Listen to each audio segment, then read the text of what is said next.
then?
Solo Sikoa lifting Cody Rhodes up. Spear from Roman. Cover, hook to the leg. Cody somehow survives. Are you kidding me? How? How did Rhodes survive? Desire is how, Corey. Grit is how, Corey. This is how bad Cody Rhodes wants to finish his story. What the? It can't be! It is! John Cena's here! Cena's in WrestleMania! A saving grace for Cody Rhodes. John Cena here to fight off Solo Sikoa. Solo sent crashing to the outside, courtesy of the franchise.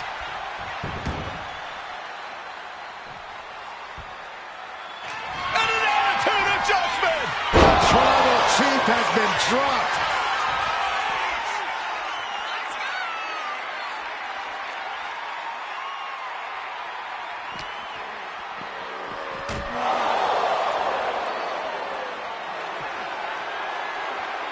And now John Cena with Solo Sikoa and through the announce table!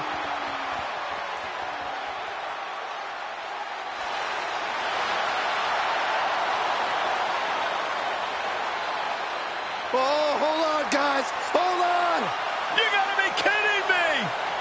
The final boss is at WrestleMania. What a moment this is. Brings back memories from WrestleMania over a decade ago.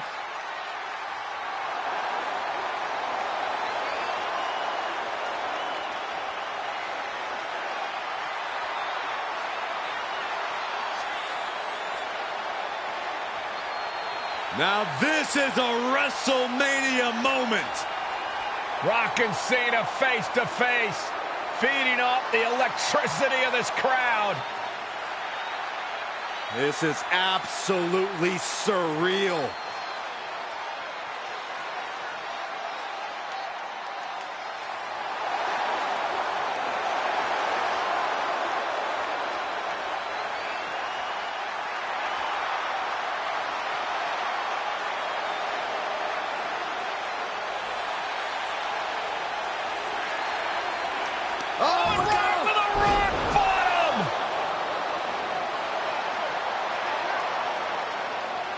The final boss strikes, and Cena is down. And now The Rock taking off the Mama Rhodes weight belt, and he's going to use it against Cody. What? Oh. No way. No way. Guys? What is going on here?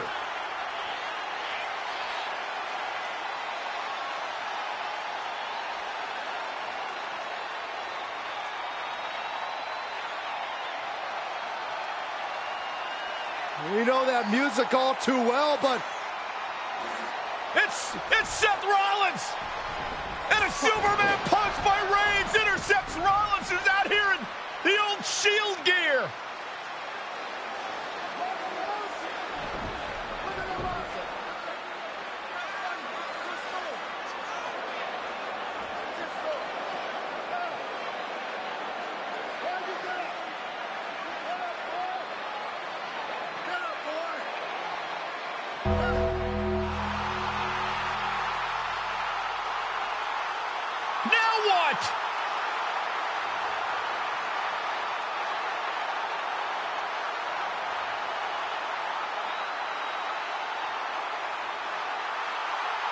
Undertaker's in the ring! Oh my gosh!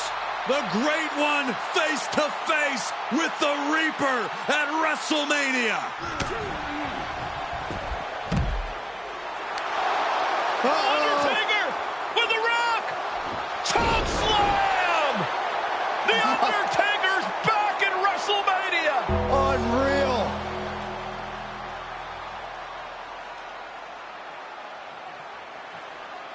And now Roman Reigns and Cody Rhodes struggling to grab a hold of the steel chair in the ring. Both men struggling to their feet. Roman beats Cody Rhodes. And this could be disastrous for the American Nightmare.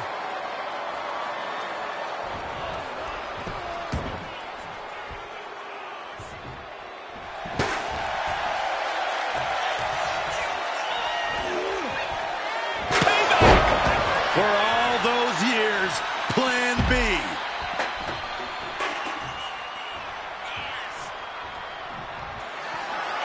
Roman Reigns setting up, looking for the spear to put Cody away. No!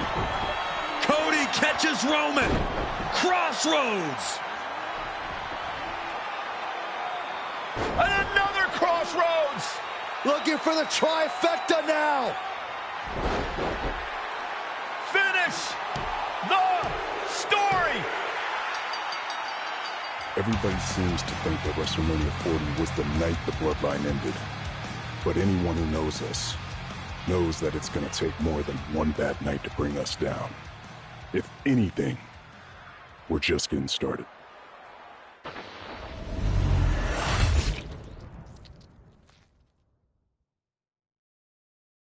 Ladies and gentlemen, my name is Paul Heyman, and I serve as special counsel and the wise man to your tribal chief, Roman Reigns, the undisputed, uncontroverted, unquestioned leader of the Bloodline, the most dominant group in recent memory and in the entire history of WWE. The Bloodline has all the damn gold. For nearly 40 years, I have worked for, alongside, and even employed the absolute greatest superstars to ever do it. Just how dangerous do you want to live? I've created the Dangerous Alliance, led an extreme revolution with ECW, and managed the most legendary of all champions. And for me, none of that compares to the relationship I've built with the Anoa'i, Fatu, and Maivia families, the triumvirate that composes this dynasty that we know more colloquially as the Bloodline. My time with this family goes back 40 years. I've led them into battle, strategized with them, and have watched their children grow into top-tier superstars who have also created their own impressive legacies. And so it is my great honor to serve as your host for the WWE 2K25 showcase featuring a dynasty like no other, the Bloodline. When you look at this incredible family tree, this is proof that there is only one royal family in professional wrestling, bound by blood. A blood bond forged between High Chief Peter Maivia and Amatua Anai Anoa'i, the father of Afa and Sika, the wild Samoans, created a force that has dominated professional wrestling for over 5 decades. An elite collection boasting names like the Wild Samoans, Afa and Sika, as well as The Rock, Rikishi, Umaga, Yokozuna, Nia Jax, Jimmy and Jey Uso, Solo Sikoa, Jacob Fatu, and of course, your tribal chief, Roman Reigns. They've owned championships, filled arenas, packed stadiums, broken box office records, years and decades of dedication to the craft, perfecting their art with each passing generation, ultimately leading us to right here, right now, with the Bloodline having dominated WWE for the last half decade. As your humble wise man, it is my duty to take you through some of the most ferocious battles featuring the greatest warriors in the family. Not everything goes according to plan, and this year we're going to give you a chance to right the historical wrongs and change history to bring more glory to the Bloodline. It's our showcase, after all. Honestly, their only real competition is themselves. Acknowledge me! All of this fighting amongst each other, this constant power struggle, no, I won't let all of that ruin this moment. Because it's not just about Solo Sikoa or Roman Reigns. It's not just about the Usos. It's about every single member of their family that came before them, who built the lineage, and who made them into the superstars that they've become today. It's been said elsewhere that wrestling has more than one royal family. That's undeniably true. Also undeniably true is that for all of those other families, there's only one Bloodline dynasty.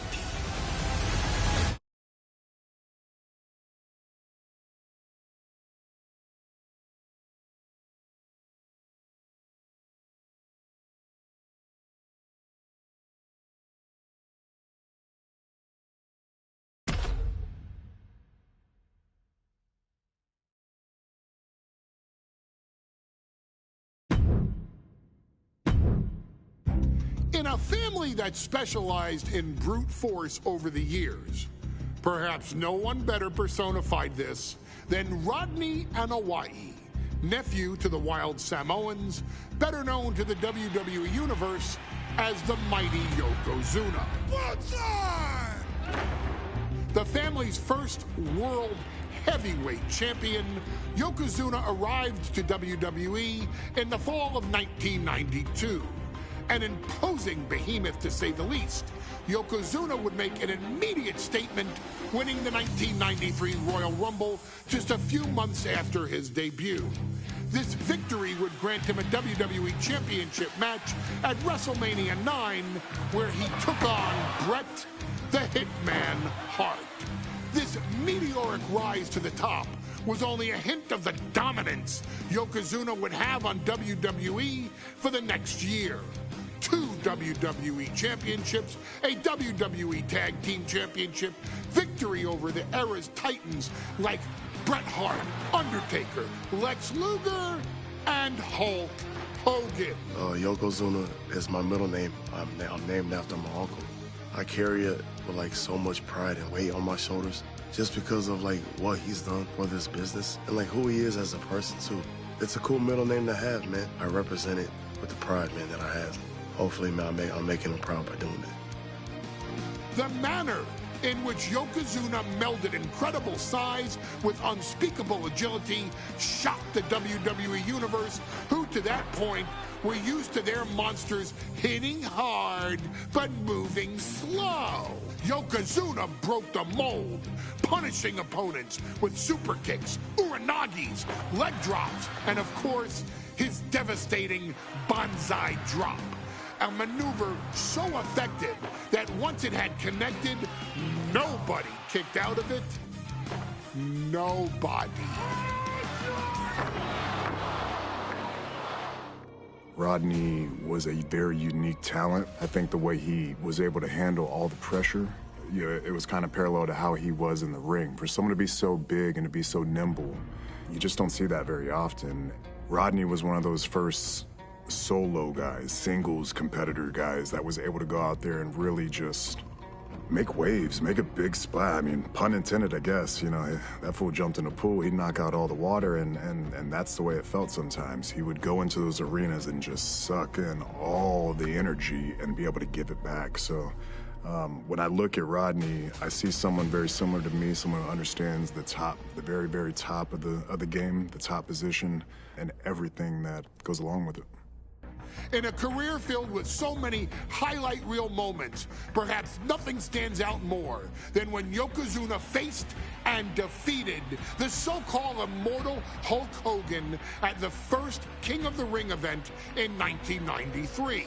Looking to humiliate Hogan after the Hulkster stole Yokozuna's WWE Championship only 2 minutes after Yokozuna defeated Bret Hart for the title months earlier at WrestleMania 9, Yokozuna entered the ring totally focused on the task at hand.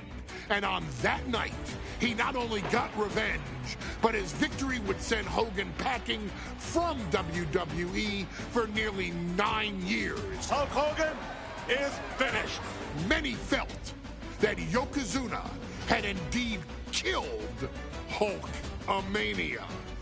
Now, you get to possess the power of the mighty Yokozuna and deal out punishment to Hulk Hogan to walk out of the King of the Ring a 2-time WWE champion.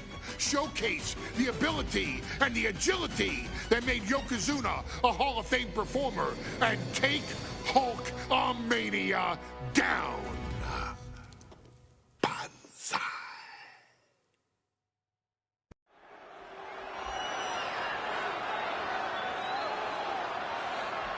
Ladies and gentlemen, this is an event of international magnitude. Photographers from around the world as they are documenting Yokozuna's every move. Coming down the aisle with Mr. Fuji is the challenger from Polynesia Islands, weighing 550 pounds, Yokozuna! One thing, Corey, he's 550 pounds, bigger than he's ever been. And I understand Hulk Hogan trimmed down so he can have more speed, more endurance. But I'll tell you something, Hogan's got to take him out early. This is going to answer a lot of unanswered questions from WrestleMania 9. A lot of pressure on the president of WWE for what he did. But this is Yokozuna versus Hulk Hogan. Let the winner be the winner. One thing's for sure, Hogan will be quicker. He will be faster than he's ever been in any previous title defense. Well, this is going to be interesting because he's wrestling a fresh Yokozuna this time. Not a man who's already wrestled a 15-minute match with Bret the Hitman Hart. Well, Hogan and Yokozuna's last match lasted less than 30 seconds when Hogan won the title at WrestleMania. Well, I can tell you, this match will go much longer. Yokozuna will not be caught by surprise this time.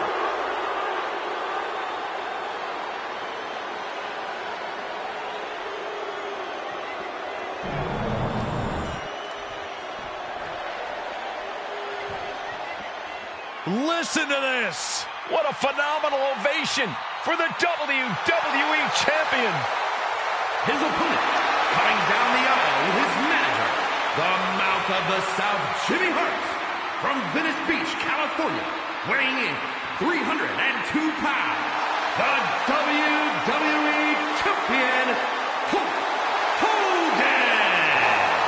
You can feel this facility shake, literally moving. The rafters shaking with the ovation of the WWE Champion, Hulk Hogan. Hulk Hogan thrives on these people. He thrives on the Hulksters, the little Hulksters. This is what keeps this man going. Hulk Hogan's relying on the fans. He wants to hear them cheer. He wants to draw strength from them. But Yokozuna's focused. He has not taken his eyes off Hulk Hogan. He is ready, believe me. The Hulkster ready for war, and you can bet, ladies and gentlemen, it will be warfare here. Well, he's been saying for weeks that he is going to be the first man to slam Yokozuna. Oh, nobody slams Yokozuna. Well, we'll see. Hulk Hogan wanted to prove it was not a fluke that he beat Yokozuna. And now, we're going to find out if it was a fluke or not.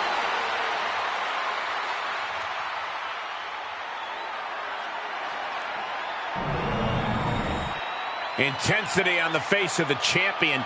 Challenger in the corner, looking more determined than I've ever seen.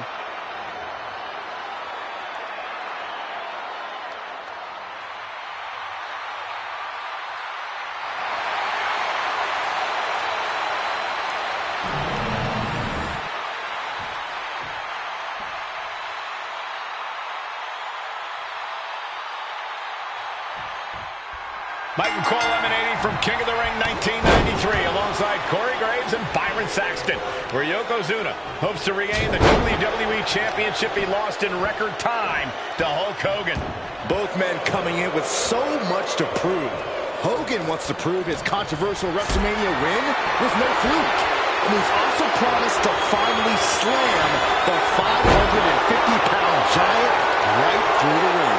Yokozuna wants to erase the memory of his initial title reign that lasted mere seconds. He knows that a fresh Yokozuna can beat a fresh Hulk Hogan, and tonight is the chance to prove it. Still so much more action to come after this amazing matchup. Of course, we have the King of the Ring finals later, but before then, there will be an 8-man tag team match with the Steiner brothers and the Head Shrinkers on opposite sides. You want to talk about unfinished business from WrestleMania? Those two teams went to war back in Vegas, and I expect even more hard hits here tonight. Ripping at the eyes and the face. Von Erich-esque. Just how desperate do you have to be? Why not a fair fight, huh? Was definitely not thinking about finesse with that one. Oh no, bear hug applied. This is not good for the Hulkster. Yokozuna applying the pressure, squeezing the life out of Hulkamania. Can we talk about Yokozuna's meteoric rise in WWE? Uh-oh, Hulkster's in trouble. Oh, wait a minute. Maybe not. The Hulkster is hulking up. You made a mistake, brother. Hogan unleashed. There's the big boot. And just lost all the steam there.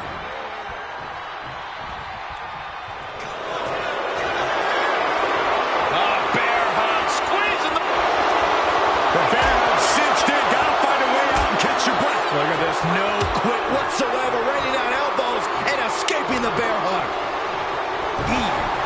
As we get deep into this match, you have to be impressed by a man the size of Yokozuna exhibiting this level of stamina. Everything about Yokozuna is impressive, Cole. He's gone from 505 pounds at rest. Yoko now, belly-to-belly slam. That's got to be the end of Hulkamania. Jimmy Hart trying to rally. And a kick out by Hogan with authority. Hulk Hogan's not done yet. Hulk Hogan is coming alive. Yokozuna back to his feet. Big chop to Hogan. And Hogan's starting to hulk up here. How many times have we seen this over the years? These massive strikes from Yokozuna having absolutely no effect on Hogan. Hogan fired up. Hogan's ready to go. Hogan feeding off the energy of all the Hulkamaniacs. And here comes Hulk. And Yokozuna being backed up to the ropes. Big boot. I can't believe Yokozuna's still standing. Hogan continuing to pour on the offense. A second big boot, but Yoko still on his feet. Don't let up, Hulkster. Keep swinging, keep firing away.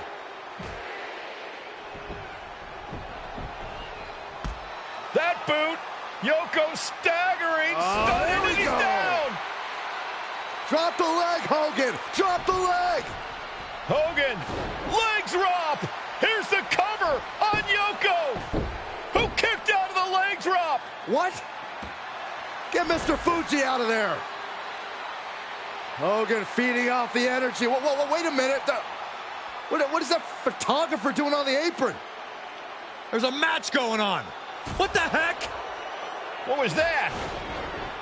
What in the world just happened here?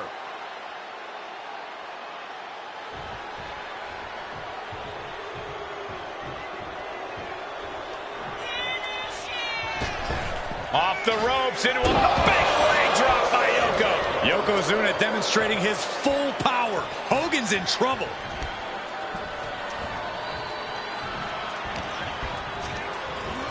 Being placed in the corner here. Headbutt by the big man. This is not going to be pretty. Dragging his opponent to the corner. Taking his time. Up to the second rope. And the bullseye drop. It just got as bad as it could for the champ. 2. And Yokozuna is once again champion. I can't believe it. The winner of this bout and new WWE Champion, Yokozuna. We have the official word. Yokozuna is indeed the new WWE Champion. We may have just witnessed the end of Hulkamania, gentlemen. There's no may about it, Cole. Yokozuna just conquered Hogan, and every newspaper in Japan is going to be filled with pictures of our new WWE Champion. Here in the heartland of America, the heart of Hulkamania has just...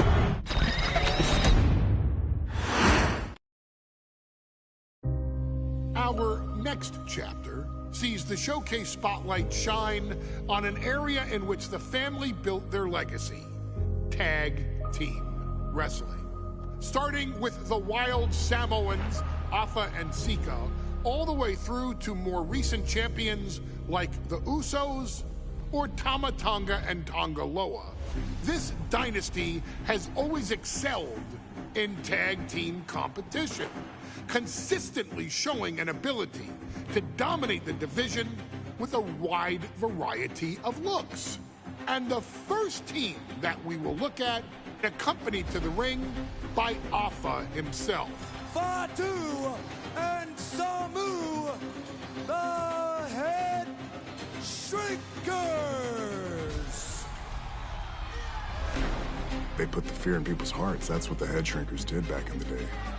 Second to none in that ring. You know, hard-nosed, battle-tested. They went for it every single night. More astute fans may also know that early in their journeys, Samu and Fatu were managed by me, Paul Heyman, then known as Paul E. Dangerously. and the SST, the Samoan SWAT team. The Samoan SWAT team is here. Vengeance is mine. Already an imposing force that early on, their future greatness was obvious to so many industry experts. Afa, more than anybody, knew he had the team on his hands, with Samu being his son and Fatu his nephew. The tribal elder was able to mentor both, instilling in them the same unrelenting approach to competition that made the Wild Samoans world famous. The team toured through regional promotions before a quick stop with me in WCW, but WWE was always their goal.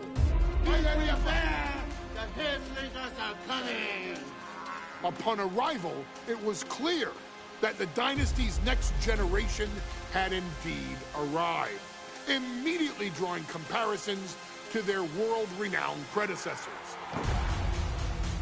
10 years before it became cool to say, Samu and Fatu displayed ruthless aggression in the ring, overwhelming opponents before the bell and continuing the non-stop attack until their hands were raised in victory.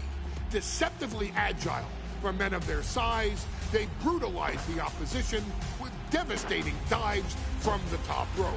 The duo would eventually go on to capture the WWE Tag Team Championships in the spring of 1994, fulfilling the promise and carrying the legacy to even greater heights. At WrestleMania 9, the Head Shrinkers' one and only in-ring WrestleMania appearance saw them taking on Rick and Scott, the Steiner brothers. Be prepared, Steiner brothers. We're gonna give you a pain that you have never felt before. While I'm not one to make excuses, I am one to give opportunities to you, our expert gaming member of the WWE Universe. And so, today, you have the opportunity to make things right. WrestleMania 9, Las Vegas, Nevada. The Steiners performed at a near-perfect level that day, able to find every reversal and in the chaos emerge victorious. We are asking you to fix that. Stop them in their tracks and get the Head Shrinkers that WrestleMania victory you and I both know they deserve. But if you're not careful, you're going to find yourself reliving the very same memories that have haunted Samu and Fatu for years. Steiner lines, suplexes, Frankensteiners that will all bring your evening to a vicious, miserable end.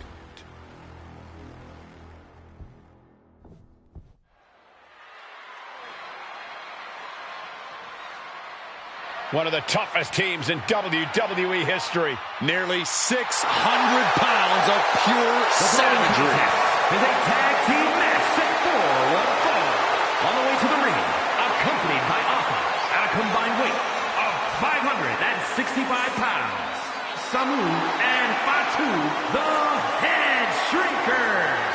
Fair warning, this one may not be too pretty, guys. You talk about rugged individuals. These are two tag teams that can really bring the fight to anyone that steps in their path. Yeah, there's about to be a seismic collision in the ring.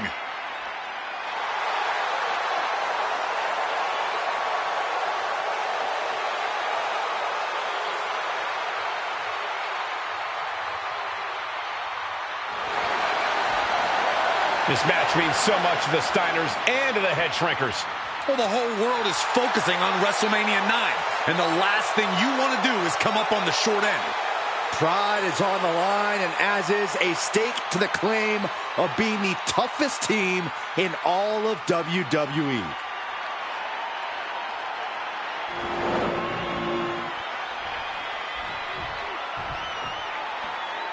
The Steiner brothers getting a tremendous ovation here in their first WrestleMania, and we'll see if they can carry on Michigan's winning ways. And their opponents, at a combined weight of 531 pounds, Rick and Scott, the Steiner brothers. The Steiner brothers are one of the most promising tag teams we've ever seen in WWE. But Samu and Fatu are looking to stomp out any of that promise right here at WrestleMania. Let me warn the WWE Universe right now. This is going to be a brutal match. Just two heavy-hitting tag teams going at it. Physical, Smash Mouth Wrestling. And like Saxton said, it won't be pretty at all.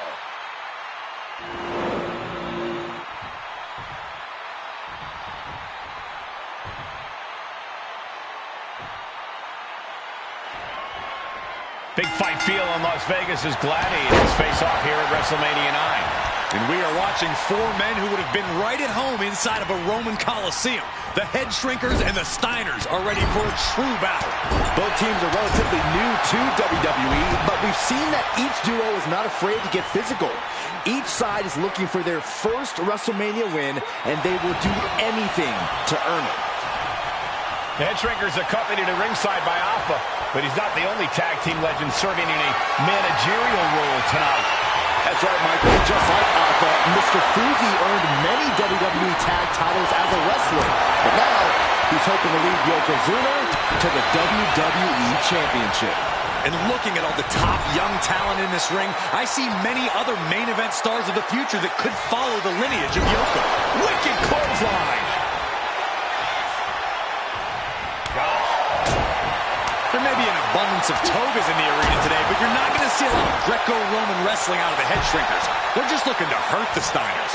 And that actually may help Samu and Fatu here. The Steiner brothers have earned most of their wins by utilizing their amateur... Shoulders down, going for the cover. Quick shoulder up. I suppose you have to take the shot, but it's still too early to wrap up this one just yet.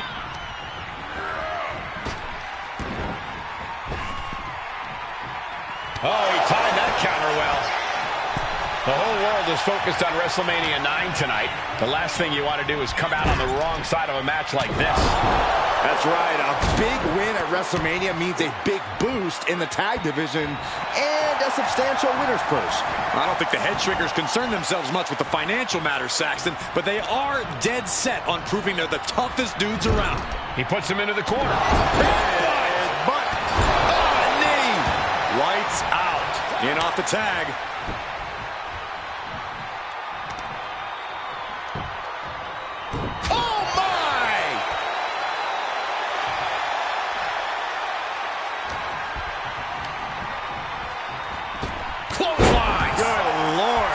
Effective. Before this match began, you heard the Steiners speak backstage. Scott saying, quote, "Me and my brother are going to go out with a game plan and do what we do best, and that's wrestle." That's all well and good for the Steiner brothers, but Alpha has gone on record saying that his men are looking to tear Rick and Scott's heads off.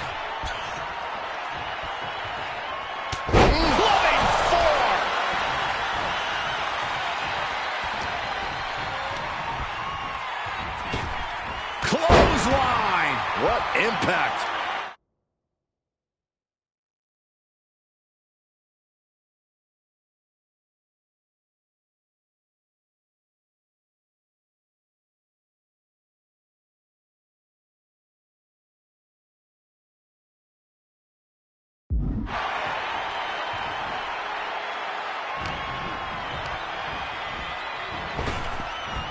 Hellacious power slam. Gets driven into the corner. Wicked clothesline. As we find ourselves surrounded by all this pageantry, do you think either of these teams is feeling the pressure of their first WrestleMania? I can tell you that Samu...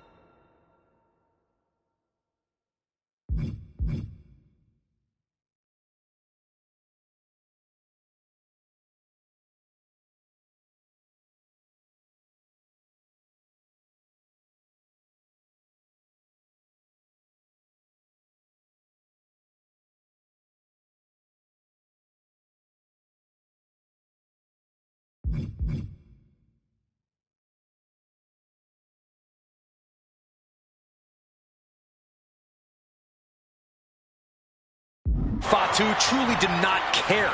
Alpha has turned these men into brutal fighters who simply want to destroy their opponents no matter where the fight takes place. And as for the Steiners, we know they have big match experience, tons of amateur championship bouts in college, and some of WCW's biggest events. But even those... Nice takedown, stacked for the pin!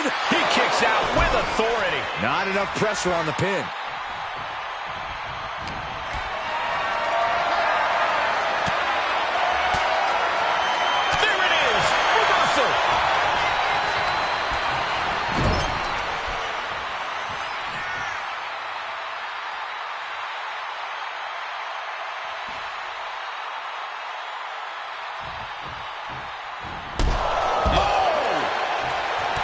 And we are really seeing the amazing skill sets of all four men in this tag team showcase.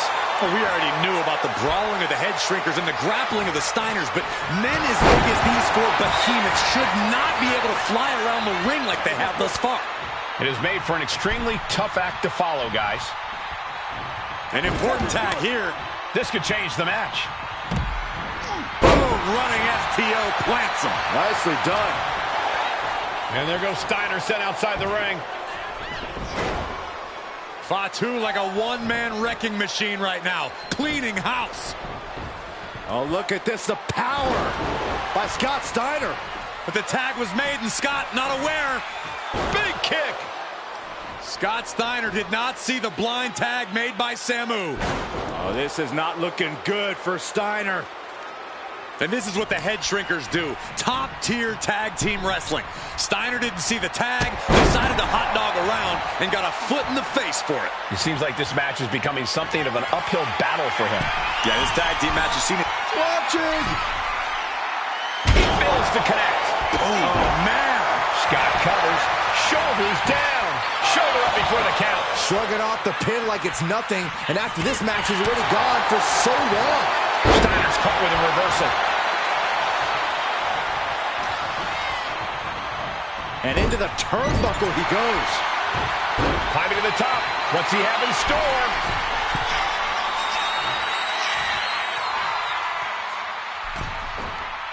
There was some power behind that punch. Oof! Lands the haymaker. What the?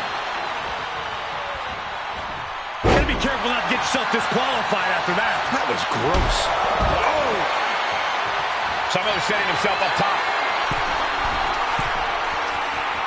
From the top.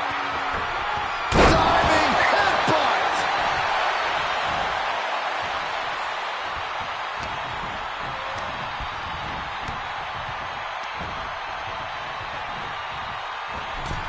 Oh, I got it tied up in a headbutt from behind. Vicious right forearm. Uh-oh. Steiner cuts him off. Shot to the face gets him out of that spot. Well, nothing fancy here. Instant victory. His arm showed off the mat before one. Better hold off on the victory parade. Caught in a bad spot.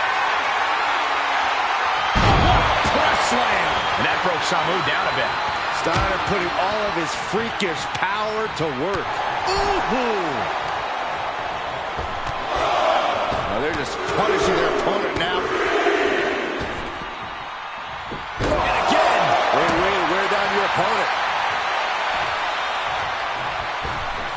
Oh my gosh! With one hand! Stiff headbutt. This match is getting the better of him. Yeah, he's absolutely in danger of losing it all here. Showing no signs of defense here, guys. Bang! He finds a counter. Turns it around.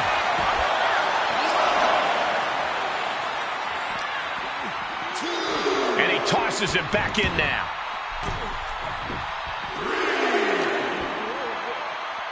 Off the barricade. Placed against the turnbuckles. Here's the tag. Tandem offense on the horizon here. They have their opponent driven down face first. And the head shrinkers just might have it. And staying with it into the cover. Oh my gosh! With one hand!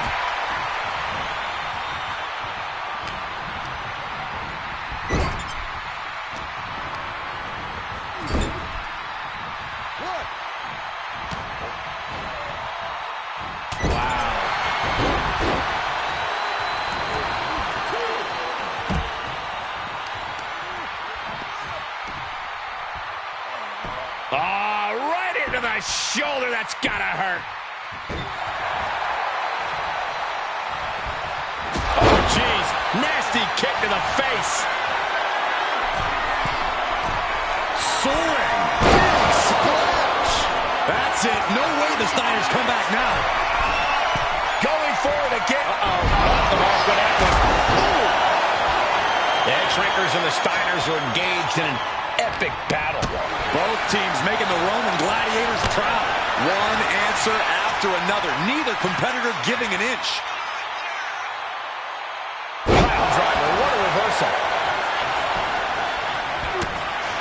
The Head Shrinkers, the Steiners, taking each other to the limit in the biggest match of their careers. And this may just be the greatest tag match we've seen in nearly a decade of WrestleManias.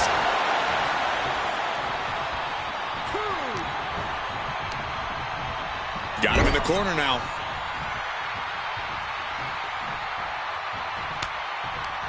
Tag made. Dueling headbutts.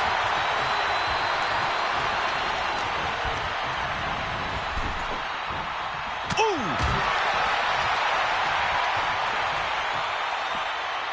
Oh, God! From the apron. Oh, you can tell he's feeling it now. This fight is pumping him up. And he throws the opposition back into the ring. Brought down with a snap air.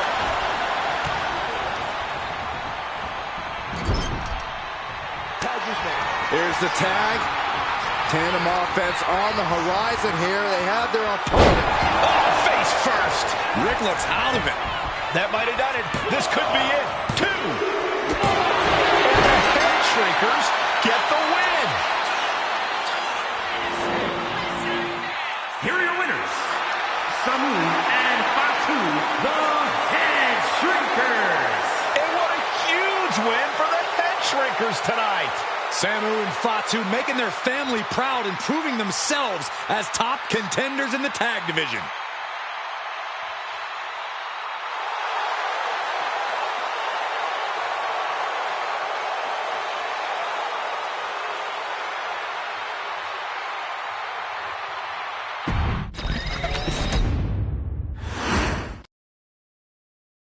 Hey, let's put this in the simplest of all terms. Dwayne "The Rock" Johnson is the biggest celebrity on the face of the planet today. Now, whether he's a blue chipper, the people's champion, or as we know him right now, the final boss, The Rock has always commanded all of the attention in the arena since the very first moment he made his WWE debut at the 1996 Survivor Series. Born into this business, The Rock would become WWE's first ever third-generation superstar, following in the footsteps of his father and grandfather.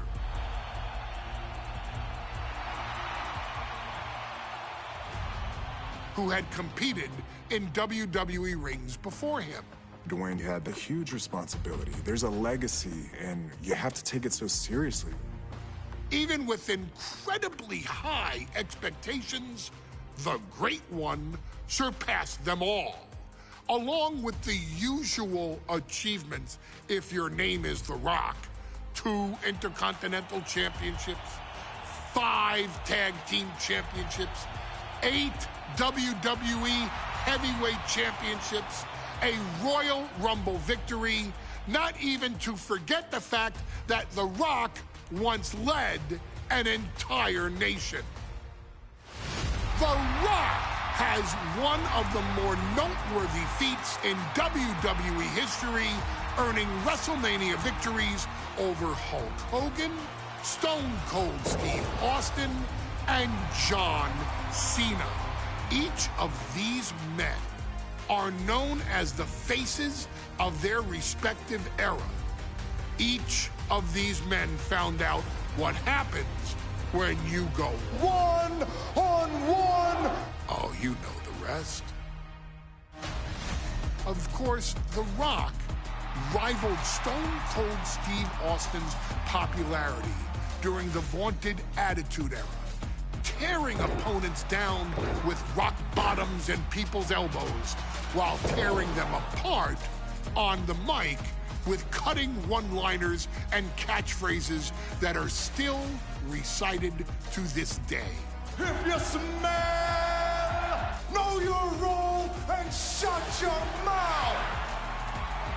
He ended CM Punk's 434-day title reign as WWE Champion at the 2013 Royal Rumble as well, after having only competed twice over the previous 9 years, displaying the always ready mentality and physical conditioning on which he has built his global brand.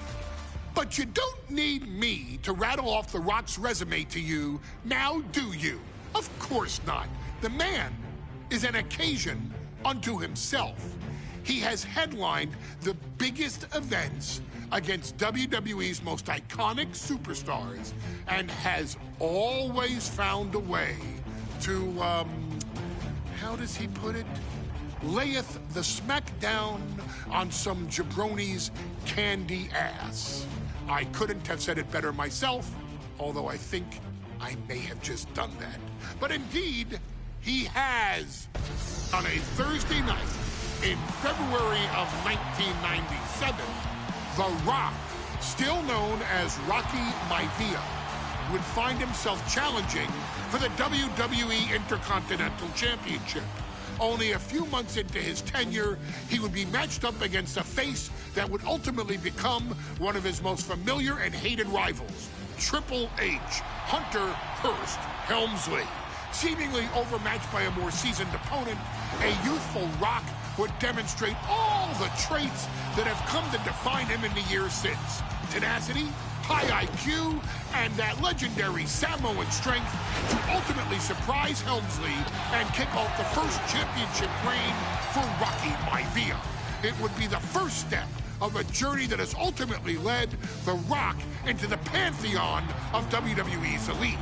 So now it's all in your hands. It's up to you to showcase the undying drive that makes The Rock the hardest worker in the room to deliver a shocking upset against the Greenwich snob himself.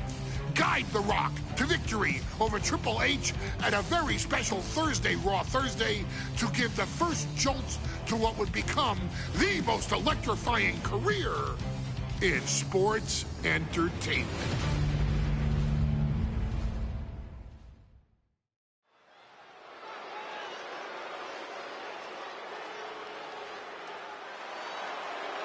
And here comes the #1 contender, at least for tonight, Rocky Maivia. The following contest, scheduled for one fall, is for the WWE Intercontinental Championship. Making his way to the ring is the challenger from the South Pacific, weighing in at 275 pounds, Rocky Maivia. A blue chip talent with a bright future.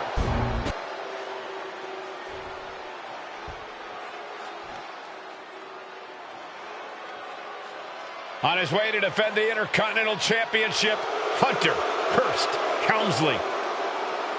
His opponent from Greenwich, Connecticut, weighing in at 246 pounds, the WWE Intercontinental Champion, Hunter Hearst Helmsley. Helmsley is scheduled to face another challenger at an upcoming show this Sunday, and he's taking the risk, stepping in here against the newcomer, Rocky Maivia. Well, you can consider it risky, you can consider it overconfident, but any way you look at it, it's a dangerous move by Helmsley to take on an athlete who has been on a real roll. Rocky Maivia has been successful thus far in WWE, and Rocky is focused. Rocky is only thinking about tonight. Saxton, just curious, have you ever exercised your right to remain silent? I am tired of all this talk about Rocky Maivia. Yeah, he's been on a roll, but it could all come to a screeching halt tonight at the hands of Hunter Hearst Helmsley.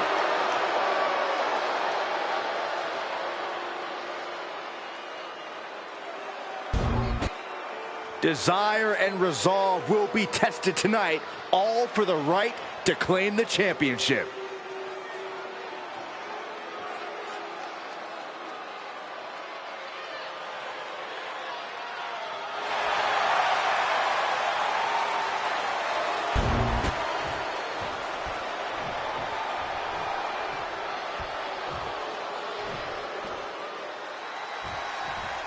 The Intercontinental Championship is on the line here between two superstars who don't have anything nice to say about one another. The challenger, Rocky Maivia, and our current champion, Hunter Hearst Helmsley. Well, Helmsley is our champion for a reason. He's a cut above the rest, a higher class of in-ring competitor. This Rocky Maivia guy should learn his place and respect his betters. Well, that attitude is exactly why Maivia is so eager to go after Helmsley and his title. Cobra clutch. Torturing their opponent. In trouble here. A couple of elbows to the jaw, and that'll break things up. And he avoids what was coming. And we know Rocky doesn't have the same experience as Helmsley, and that could be a developing story as this match progresses. And this is where an experienced wrestler like Helmsley can take a young wrestler and pick him apart, take advantage, capitalize, and win. He's got his sights locked in now. Maivia way up high. On the top. You gotta be kidding me! Soaring through the sky and crashing onto their opponent. Into a monkey flip. Maivia dishing it out now. The power of Rocky Maivia is too much for Helmsley right now. Driven into the barricade. Lifting up their opponent. What's in store? Thunderous right hand. And Rocky is delivering solid damage, but needs to remember to get Helmsley in the ring. The title can't be won outside of the squared circle. And even before the bell rang tonight, I think Hunter Hearst Helmsley has been trying to frustrate Rocky. He's trying to say, hey, young fella, we're going to do things at my pace, not yours. Rocky, the 6'5", around 270-pound stud, just has to keep his cool. Don't take any unnecessary chances against a cagey competitor the caliber of our Intercontinental Champion. Holy, meet the barricade. Oh, he slammed his face right into the barricade. Hunter is getting dominated. Maivia keeps bringing the energy, and Helmsley rolled up from behind. This could be it. Rope break, too close to the ropes. Deeper into this match now, and I think it's Helmsley who's reaching peak frustration. Can't quite put Rocky Maivia away. A testament to the never-say-die attitude of this young superstar. And he gets it from his dad. He gets it from his grandfather. Maivia knows nothing less than to give it. This is quickly turning into a slugfest. Maivia with a nice turnaround. Slugging away with everything they've got. Giving up now is not an option. They have to finish this. Ooh! Toe-to-toe, treating each other like heavy bags. Two fighters putting their haymakers on autopilot right now. His fist connects. Heading to the top turnbuckle now. Here we go. High impact missile drop kick. Maivia. Hunter whipped into the corner. Nobody home. Rocky hit hard. And now Hunter looks to take over this match. Helmsley muscling Maivia up to the top turnbuckle in a big right hand. Helmsley with something big in mind here for his challenger tonight.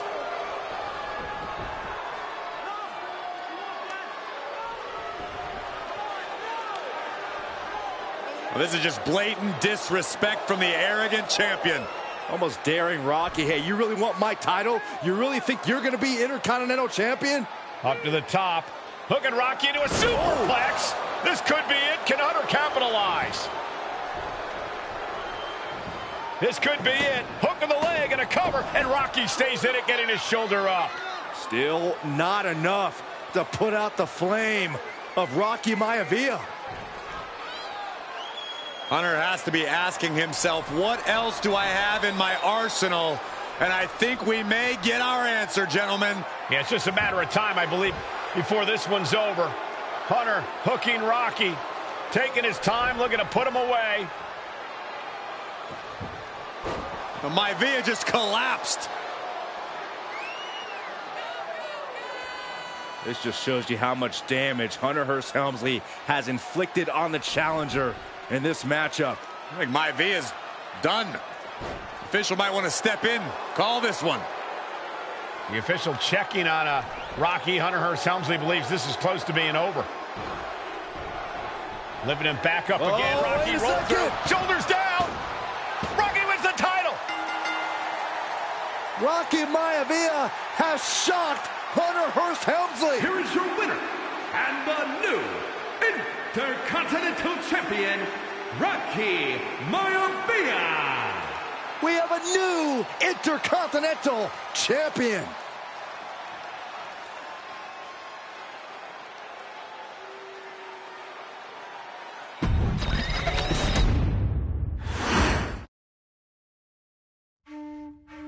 In a family of elite combat athletes and top-tier performers, the final boss has always stood out, even when he was just a blue chipper. But there wouldn't be a final boss, there wouldn't even be a bloodline if it wasn't for The Rock's grandfather, the High Chief Peter Maivia. You can think of him as the first boss. Predecessor to the tribal chief. He is one of, if not the foundation for our family, the Anoa'i Fatu Maivia wrestling dynasty. I don't think there's anybody more responsible for what's going on now than the High Chief himself. Peter Maivia isn't simply one of the two principals behind the sacred blood bond. He's also an incredibly decorated professional wrestler who traveled the world and won titles everywhere he went. New Zealand, Japan, Europe, and here in the United States, where he enjoyed especially successful runs in Hawaii and California. Maivia would eventually find his way to WWE, engaging in legendary battles with the likes of superstar Billy Graham. His larger-than-life personality would win the WWE Universe over in short order, as it had throughout his entire career. In the ring, High Chief Peter Maivia was a potent blend of brawn and grappling technique, often muscling his opponents down to the mat through a variety of joint locks and then switching to more painful holds once grounded. His sleeper hold and stump puller were both feared and renowned, and make no mistake about it, Maivia knew there was always more than one path to the ultimate victory. Out of the ring, High Chief Peter Maivia also ran one of the most successful wrestling promotions on the planet, Polynesian Pro Wrestling, based out of Hawaii, showing his mastery of the business in every aspect. His induction into WWE's Hall of Fame class of 2008 was supremely deserved, forever enshrining Peter Maivia as the legend he always was.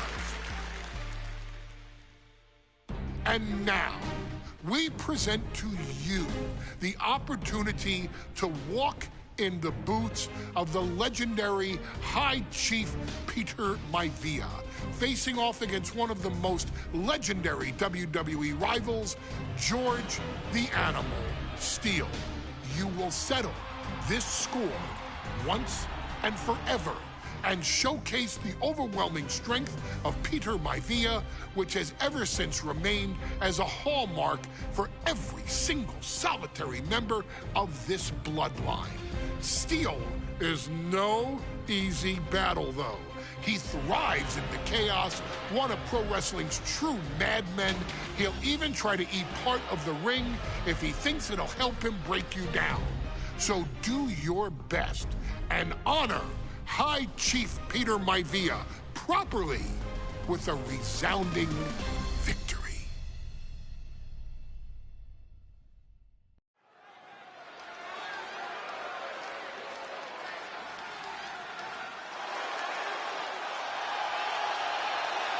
Uh-oh, somebody call the local zoo. The following contest is scheduled for one fall and is a steel cage match. Introducing first, from Detroit, Michigan, weighing in at 275 pounds. George the Animal Steel. I'm not even sure the cage can contain this man.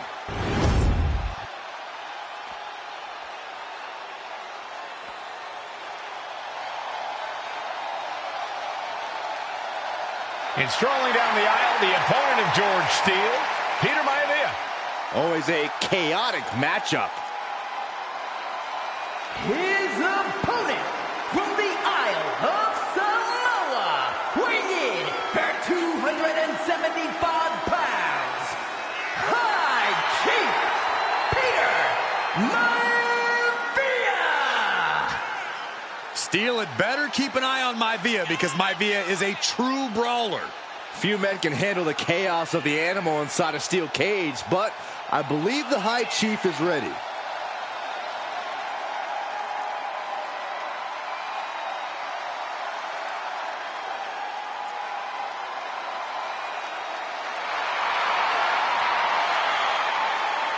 Maivia carrying such pride into the ring. Very stark contrast to Steele. We'll see which prevails tonight.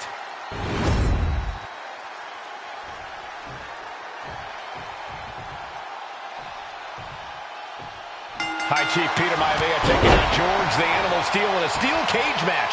Quite a heated history between these two guys.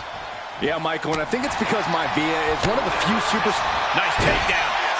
Stack them up. And there's still plenty of fight left. He got a little too confident with that one.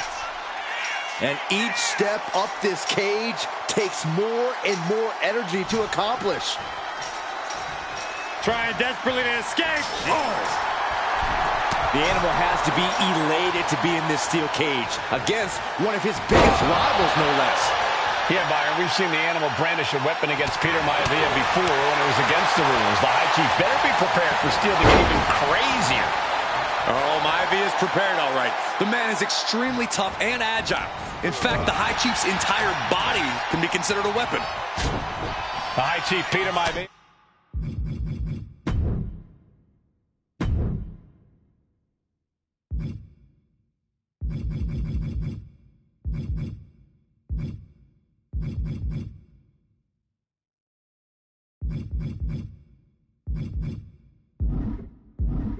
And George the Animal Steele facing off in a steel cage. Each man looking to finally score a decisive victory in this rivalry. And any one of those shots could take you out for good. Wow. Slam down. Boom. Oh, God. Some folks call Peter Maivia the Flying Hawaiian. And the reasons are obvious for that. From the top. It's a piercing elbow. Down to opponent and a double axe handle smash. Two very opposing styles in every sense of the word, Corey. High Chief Maivia is a much more physically gifted and talented athlete in the ring than Steele. What's it going to take for the animal to get the upper hand here? Well, he's got to be even more chaotic than ever inside this cage. Nothing about Steele makes sense to someone as traditional as Maivia. There's never any telling what the animal's going to do in a match, and he needs to keep it that way. Maivia overwhelming his opponent here. Yeah, and Maivia has really figured the animal out here. And the knee. The High Chief Peter Maivia really making a name for himself at WWE, but he's had plenty of experience on the way up. Plenty of championships on the West Coast, but he's made the biggest splash in Hawaii, where he earned multiple tag team titles. Oh, yeah, Maivia is a huge celebrity on the islands. In fact, I've heard some consider him the personification of Maui. Maivia just dominated the animal with that one. Scaling the steel cage wall. Oh, look out. Oh! An impressive amount of offense against him here. And you can see Steele is struggling to weather the storm of the High Chief. Talk about dismantling your opponent. Uh-oh. Caught that. It reversed it. George the Animal Steele might be a bit of an underdog here. In fact, he lost the match by countout to the High Chief.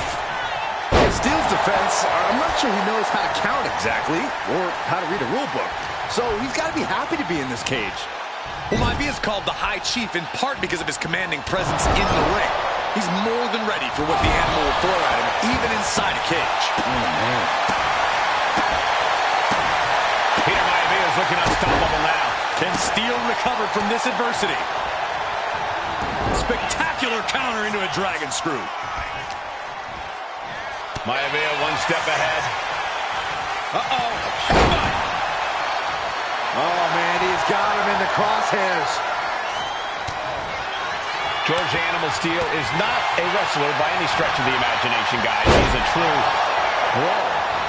And he might be the best brawler in WWE. Back and forth we go. Ooh. Nothing pretty here, just good old-fashioned fisticuffs. So much pride, so much resiliency on display. WWE Universe appreciating these athletes going all around. Both absolutely drained, but both refusing to give up. Who will break first? That is the question. Jarring European uppercut. Oh my gosh, what impact! George is tied up here. Landing on the spine. Maivia can taste it now. Once more, setting it up. Oh, God, that hurt. And George is laid out. Uh-oh, this is not going to look pretty. Submission being applied. The stump puller. This is locked. Couldn't take it anymore. Has to tap. And the High Chief defeats the Animal. Here is your winner, High Chief Peter Maivia. Anytime these two have faced off, it's been eye for an eye. But the steel cage has finally delivered a decisive victory for the High Chief, Peter Maivia. George Steele is one tough animal, but the way Maivia faced him in the cage tonight just reinforced what everyone already knew, that the High Chief is one tough Samoan.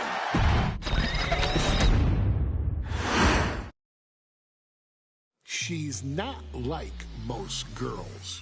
She's also not like most WWE superstars. Nia Jax, the reigning queen of the ring, is a reckoning. A force of nature that blitzes right through her competition. A cousin of The Rock, Nia Jax arrived in NXT almost 10 years ago with astronomical expectations. Undaunted, Nia Jax would dominate early opponents, finding herself competing for the NXT Women's Championship mere months after her debut. It did not take long for those running Raw and SmackDown to take notice. Well, our next pick, Nia Jax. And Nia Jax would join the Raw roster as part of the 2016 Draft Lottery. And since joining the main roster, absolutely no one has been safe from Nia Jax. She is a two-time women's champion. She is a two-time women's tag team champion. She competed in the men's Royal Rumble match in 2019, even getting an elimination while in the ring. Nia Jax looking to eliminate. She does. She's battled standouts like Charlotte, Bayley, and Becky Lynch. And all the while, she has left undeniable destruction in her wake. In the ring, she applies many of the same tactics that once benefited Yokozuna, even using her own version of the Bonsai Drop, known as the Annihilator. And just like its namesake, if it connects, your night is over. And Nia Jax remains driven for even more success, jumping at any opportunity to prove her dominance. This last year, that included entering into the 2024 Queen of the Ring tournament after earning victories over Naomi, Jade Cargill, and Bianca Belair. Nia Jax would fight her way into the finals, taking on former NXT Women's Champion Lyra Valkyria. Valkyria built a lot of momentum, defeating Dakota Kai, Zoe Stark, and Io Sky to punch her ticket into the final at the Queen and King of the Ring. With an obvious game plan, Lyra would look to stick and move, avoiding the colossal attacks of her opponent. Unfortunately, as often happens when competing against Nia Jax, Lyra made one miscalculation, and that error in judgment provided Nia Jax with the opening she needed to annihilate her competition. This is your opportunity to crown the first queen in Bloodline history. Make Lyra suffer. Make her regret ever entering your ring. Showcase the otherworldly power that forces an entire roster to cower in your presence. Because when you're an irresistible force like Nia Jax, resistance is futile.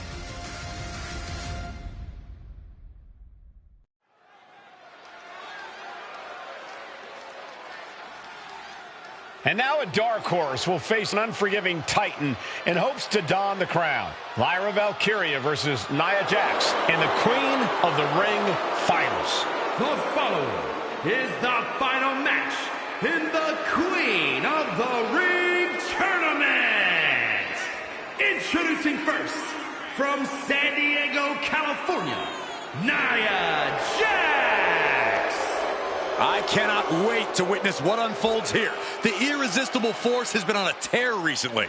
And Nia believes the crowd already belongs to her. Will Jax's menacing presence and sheer power be too much for Valkyria to overcome? Or can Lyra write a happy ever after ending to her Cinderella story?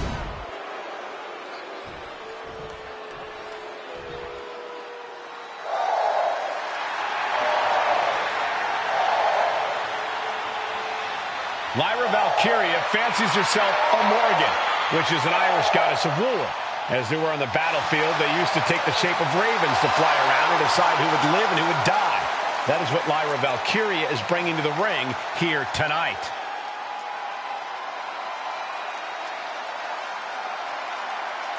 And her opponent, from Dublin, Ireland, Lyra Valkyria. Lyra Valkyria may have read a little too much fantasy in her day, and now is reality. Lyra Valkyria is about to go toe-to-toe with a real-life, fire-breathing dragon in the form of Nia Jax. Nia Jax, who's in the best physical condition of her career, tonight will make someone. Will it be Lyra? Will it be Nia? We'll find out in a matter of moments. And guys, you win the crown. Guess what waits for you in August? A date with the champion of your respective brand at SummerSlam.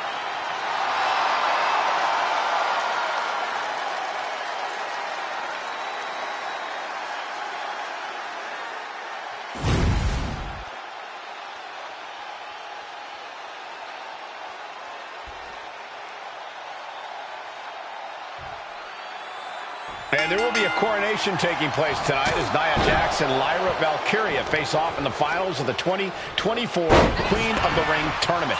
The irresistible force has been on a tear recently, and Nia believes the crown already belongs to her. As for Lyra... And Nia now misses wildly. Lyra goes up over the top. Nia's got it caught, though.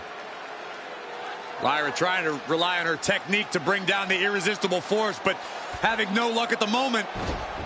I'm not sure this is going to work either. Jax just entirely too strong, but whoa! That was interesting. Oh, nice athleticism by Valkyria. Even Jax might be a little impressed. I wouldn't go that far, Saxton. Here comes Nia, just imposing her will on Lyra Valkyria. Again, Lyra showing how resourceful she is, applying the sleeper to Nia Jax. Lyra tried to hold on. And now Nia Jax in control, and she's going to look to put Lyra away. Nobody home! Set outside the ring, and Valkyria's got a chance. Huge window of opportunity. Right now for Lyra Valkyria to strike. Lyra may actually pull this off. Lyra may become queen. Lyra has the advantage. She has Nia reeling. But Lyra can't win Queen of the Ring with Jax on the outside. This match has to end in the ring. Short arm clothesline. Lyra says she feels alive every time she flies, and that's what Nia has to avoid tonight, keeping Lyra grounded. The woman thinks she's a burn. Here we go. It's popping off. The fight is on, and it's furious. Looks like a hockey fight's just broken out. Each exchange just sapping the energy from these two. Exhaustion setting in, and neither one of them is letting up. Fist after fist, neither one relenting here. Oh, one thunderous final blow. Like a brick wall running into you. Corey, what do you think is going to be the key in this match for Nia Jax? She certainly made plenty of promises when it comes to being Queen of the Ring. What Nia brings to the dance, Cole, is raw power, the likes of which you rarely see from most men, let alone women. Nia has absolutely no problem using that power, and the same goes for her throwing her weight around in the ring. Lyra Valkyria might just learn that the hard way tonight. She throws her back in.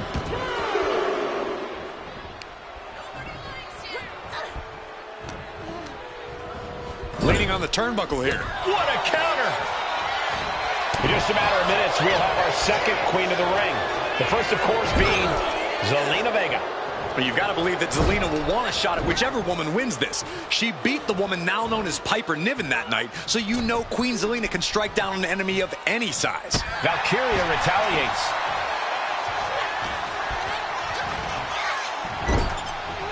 Draped into the deadly Tree of Woe position.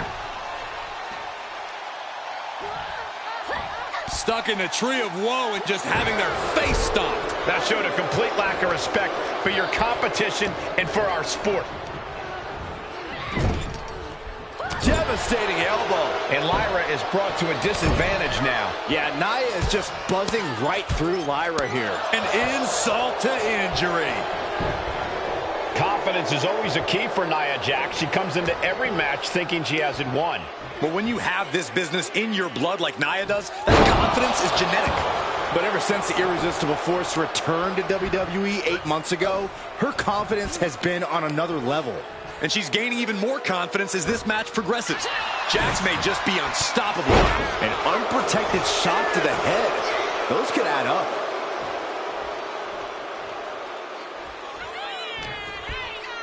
Nia Jax, so powerful, so dominant. Oh, my Lord. Momentum clearly on the side of Nia Jax. And the Irresistible Force is Watch out. Senton from the apron. Whip back into the ring. She's got to feel her opponent staring daggers at her here. There's so many moves at Nia's disposal that... Valkyria crushed in the corner by Jax. Squashing Lyra in the corner, and the beginning of the end may be near.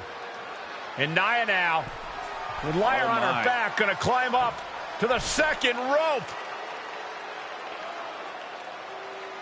This is a scary situation for Lyra.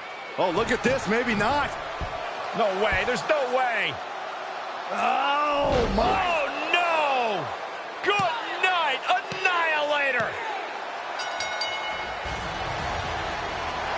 Here is your winner and the new Queen of the Ring, Nia Jax. What a victory to the brand new Queen of the Ring. Nia said she would do it, and she backed up her claims. And now the Chief Content Officer of WWE, Triple H, going to come in to congratulate Nia Jax and officially crown her the Queen of the Ring. Absolute dominance by the new Queen.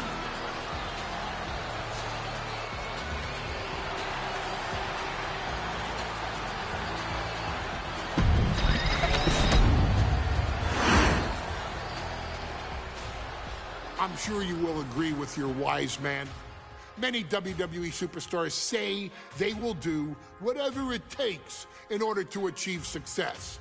Quite often, it's a bunch of BS. But if you're lucky, you may run into someone who is willing to look out for the group. Someone willing to make sacrifices. And for this family, there was no one better than Rikishi. After the Head Shrinkers run in WWE came to an end, Rikishi, then known as Fatu, would go on a journey of self-discovery. This journey would lead to him taking on the name Rikishi, a subtle nod to his cousin Yokozuna, as well as an opportunity to start fresh with a global audience. Well, my dad, you know, when he became the Rikishi character, when you think about Samoan wrestlers, right, or mean, or aggressive, he made it like his own flavor, right? You know, he had the blonde hair, still carried the aggressiveness, but I think he just wanted to add like a little flavor to it. It became even more popular to our culture. Rikishi blitzed WWE from the jump, devastating opponents with new tricks and winning people over with his fat-ass dance moves. That Rikishi is fat, all right. P-H-A-T. And with this wave of newfound momentum came even more success, with Rikishi capturing the WWE Intercontinental Championship and displaying incredible athleticism in iconic moments like when he dove off the top of the steel cage. The year 2000 belonged to Rikishi. But little did anyone know, Rikishi held a dark secret regarding a decision he'd made not for his own benefit, but for the benefit of the family. It was at the 1999 Survivor Series that Stone Cold Steve Austin was hit by a car in the arena parking lot, forcing him from the main event later that night for the WWE Championship. For nearly a year, all of WWE was consumed with figuring out who was driving that damn car and why Austin was targeted in the first place. The verdict came in. The car was driven by Rikishi. Rikishi would stand strong. Stone Cold Steve Austin. I didn't do it for me. I did it for The Rock. What? Rikishi would lay out a years-long gripe that WWE preferred Steve Austin to The Rock, and so Rikishi had made sure that The Rock's only competition had been removed from the picture. Rikishi sacrificed his own popularity to reach this goal. The Rock thrived while Austin was on the shelf. For Rikishi, the struggle and fall was all worth it. Rikishi knew that he would eventually have to face off with the Texas Rattlesnake to answer for his sins. And he welcomed that meeting with open arms. What Rikishi was unprepared for was for WWE to stack the deck entirely, looking to make Rikishi pay for taking out their golden goose. Stone Cold Steve Austin was allowed to drive his truck directly to the ring and was generally given the freedom to do whatever the hell he wanted in the name of revenge. We are going to make things right. This time, when Rikishi and Stone Cold Steve Austin lock horns, there will be no stacking of the deck. Someone willing to give of himself so that his family, this family, can succeed, deserves better. So get in there and showcase the never say die spirit that has led this family to victory time and time and time and time and time and time again. Use whatever weapon you can get your hands on and prove to Stone Cold Steve Austin that you will do anything for the people.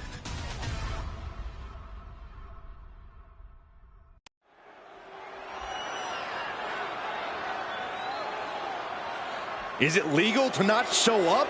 Rikishi has brutalized Austin lately. Austin will be here, Byron. I just refuse to think anything else. The following contest is scheduled for one fall and is a no-holds-barred match.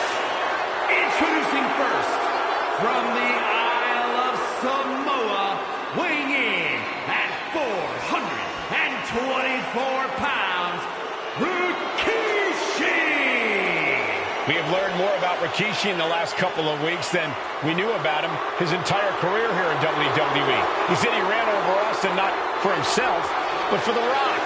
Right, and now he's coming out here, and I guess if Austin doesn't show up, the general manager is going to have to come out here and declare this is a forfeit, and Rikishi's going to win it. This man makes me sick.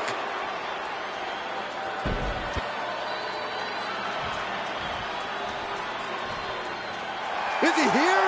Well, there's the Rattlesnakes music. He's here. Austin's here. Stone Cold Steve Austin came here with no fear, no hesitation, just revenge. His opponent, from Victoria, Texas, weighing in at 252 pounds, Stone Cold Steve Austin fought for his life to make it back here, to make Rikishi pay. Now there is no way Rikishi can escape the Texas Rattlesnake. It's been almost a year since Austin competed in the ring. Austin is a man possessed. Rikishi feels good about running over Austin and said he'd do it again. That man is sick. Well, Rikishi made two mistakes. One, trying to end Austin's life. And two, not being man enough to finish the job. Austin's going to absolutely tee off on Rikishi. This one is going to get ugly in a hurry.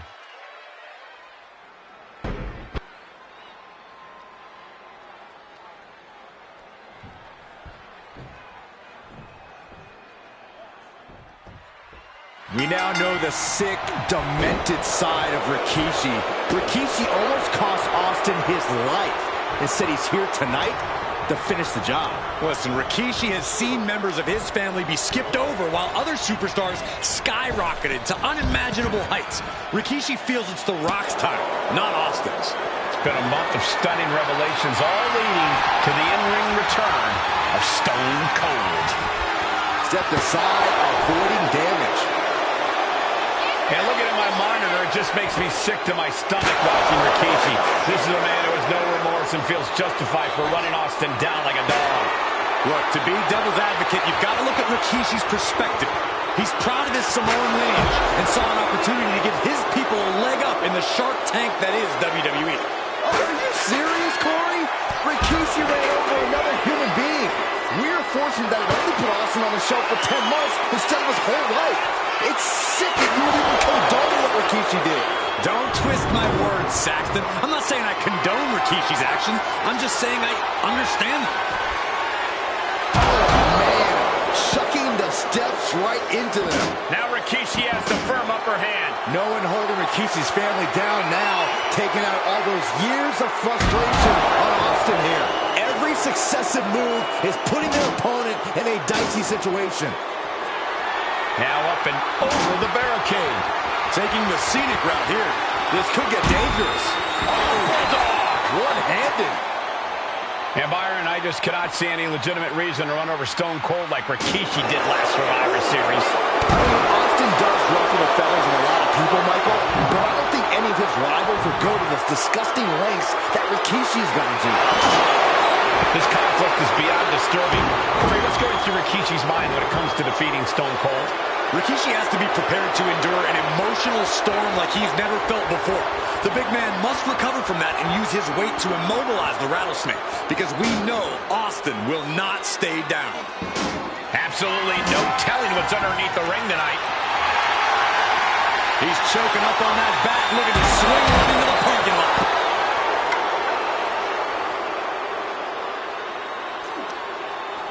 Counters to gain the advantage. And though The Rock wants nothing to do with this altercation, we have to mention the sadness Rikishi has brought to him. Rock might be innocent. No signs of either combatant backing down. Oof. Two Titans trading strikes and refusing to back down. shots being fired right now. Neither competitor letting up. They are emptying their tanks, going back and forth like this. You can feel the contact, and so does the WWE Universe. This is a war of attrition with neither superstar wanting to be the one who surrenders. Rikishi feeling the pride of his family with every ounce of damage he delivers to Stone Cold. No count out as he takes things out of the ring. Austin and Rikishi trading heavy artillery on the outside, and here comes the rattlesnake. Stone Cold Steve Austin fired up and revenge on his mind. You got to think about how bad Austin has wanted this ever since Survivor Series last year. Been dying to get his hands on Rikishi. All of that venom, all of the vitriol inside of Austin being unleashed on Rikishi right now. Remember, this is no holds barred. Anything goes. Austin has Rikishi down. The rattlesnake is red hot. And do you hear this capacity crowd? They want more from Stone Cold. Nobody wants to see Rikishi get beaten down like a pile of human filth. Scary mindset for the rattlesnake. Austin has scattered pictures of Rikishi all over his home. Said that every time he looks at Rikishi, he's looking at a dead man. Yeah, Rikishi taking that as an empty threat, thinking that Austin isn't the man he claims to be. But trust me, when Stone Cold says he has you in his crosshairs, that's no empty threat.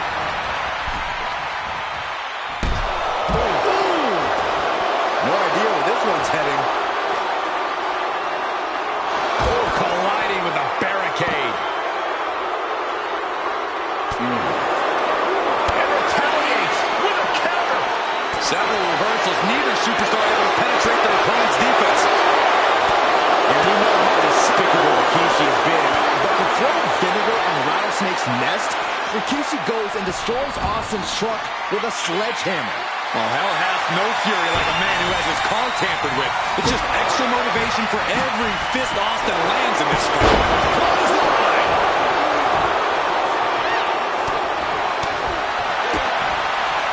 Right down with a DDT.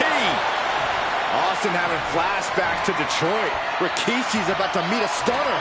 Stops the kick. Clothesline takes him down. Forget about it.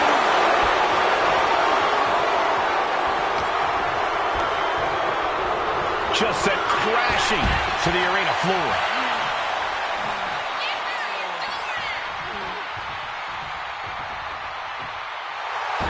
Stone Cold letting his feelings towards his opponent be well known.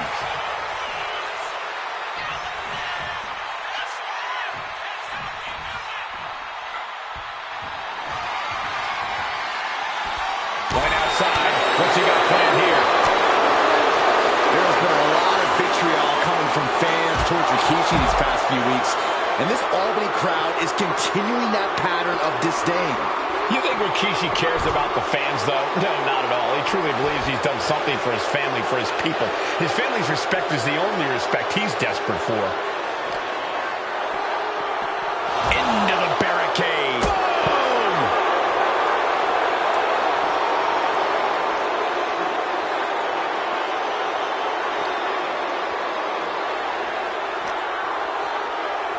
Oh, we have to get the hell out of the way.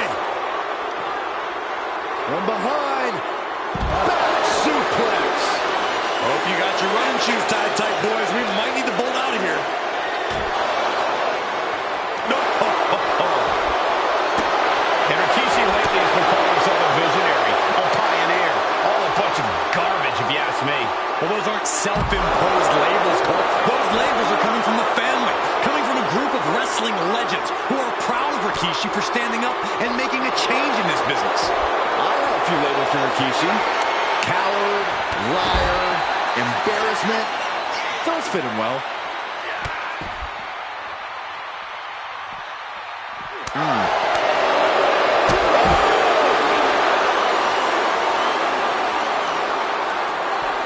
Sent crashing into our desk. Yeah, we might want to think about moving out of here.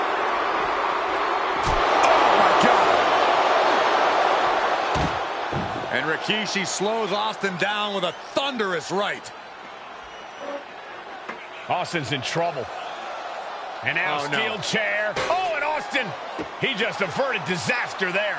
And now Austin gonna deliver the punishment with the steel chair.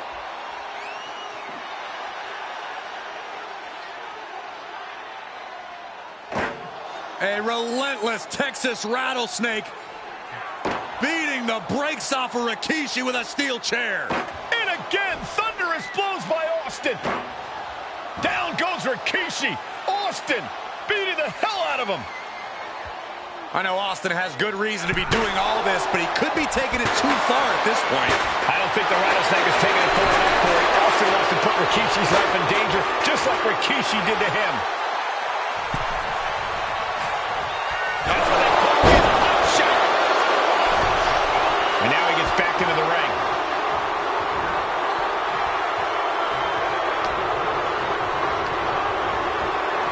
Sent to the corner.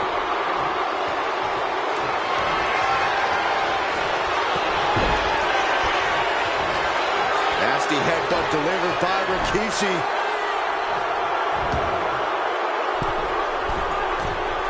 Ready to inflict more damage. Here it comes! Rough shaker from Rikishi. It put Austin down. Unbelievable. Scooped up. Here it comes. Rikishi driver. Rikishi got all of it. And quickly now, shoulders down for the win. Austin somehow got the shoulder up. Intestinal fortitude on display from Stone Cold. What's he planning to do here? Rolling on his belly, single leg crab. Straining those muscles. He's got to relieve the pressure. And escapes. He's got him close. And Austin gets stopped in his tracks. Strikes with a kick. Just punched him right in the middle. Right in the face. My God. Austin had that one scouted. To the throat. Stone Cold in some serious trouble. Rikishi with an onslaught here against Austin. Dare I say, Stone Cold could be in trouble.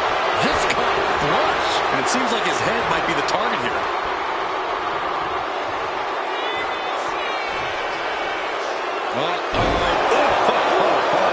That is hard to watch. Stone Cold is experiencing the brutality of Rikishi. Press. Here comes Austin. Fez press. This could be it. Austin with the cover. And he fights it off. How?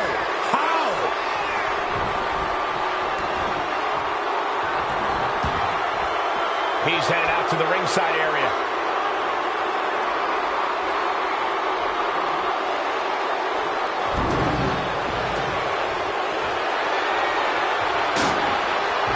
Sliding back into the ring.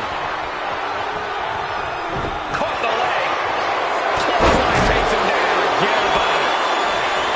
We knew tonight was not going to be... Rikishi driver. Rikishi may have put the exclamation on this one. There's two. Rikishi somehow defangs the rattlesnake. Damn it.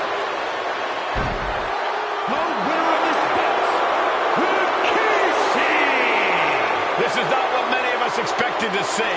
We wanted to see retribution, but Rikishi was too much of a monster for Stone Cold tonight.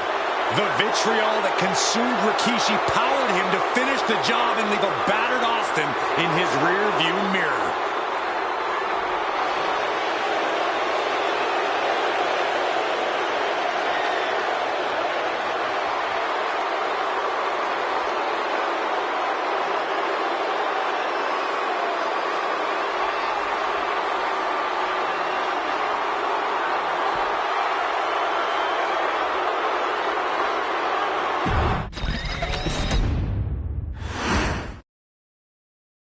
His arrival signaled impending doom.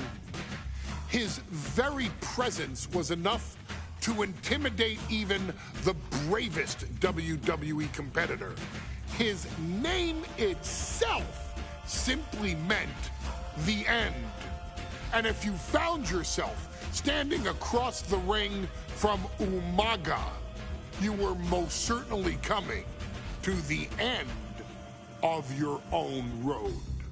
The younger brother of Rikishi, Umaga, was every bit the Samoan bulldozer that his nickname would suggest, mauling opponents with ease, relishing the chaos that he created.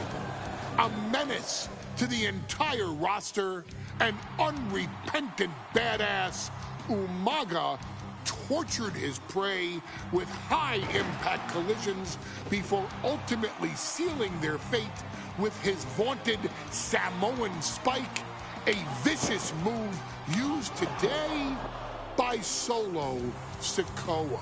Inside the ring, man, he was just a complete monster. Anybody that stood in front of him, he was going to wreck him no matter what he had to do. He was just a crazy, wild Samoan. Outside of the ring, man, just a loving guy to be around. A fun uncle, always joking, always barbecuing at his house. I always looked up to him. He was just so cool. Perhaps an unheralded aspect of Umaga's game was his mastery of mental warfare.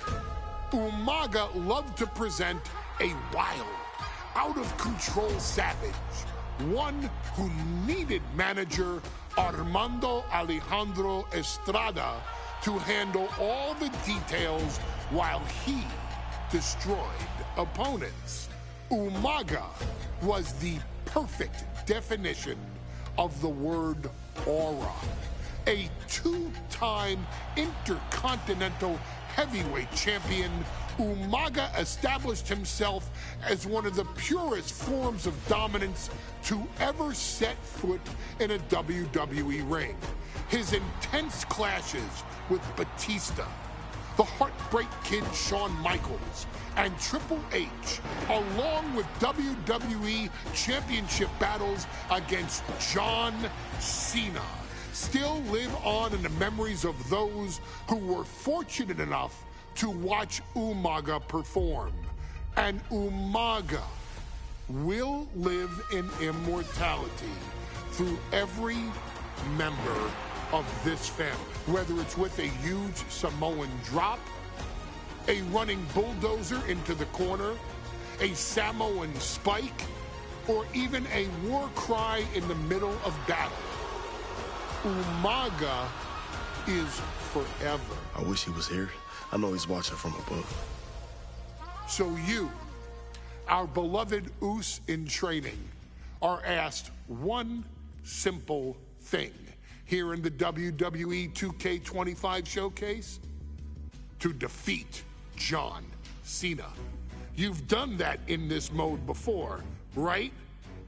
Simple. It was at New Year's Revolution in 2007 that Umaga and John Cena first collided for the WWE title. Umaga appeared to be too much for Cena in the minds of many pundits. Undefeated in WWE some 9 months after his debut, and things were going very well for Umaga. Until they weren't. Umaga would see his undefeated streak end by, of all things, a damn roll-up after rushing directly into the outstretched shoes of John Cena. 1 second of luck allowed John Cena to escape the inevitable, and now it's on you to fix it. Head into that ring. Showcase Umaga's cruel brutality and get Umaga the WWE Heavyweight Championship victory that he should have gotten in the first place. I assure you, my dear friend, Armando Alejandro Estrada will make sure nothing else goes wrong if you take care of business inside the ring.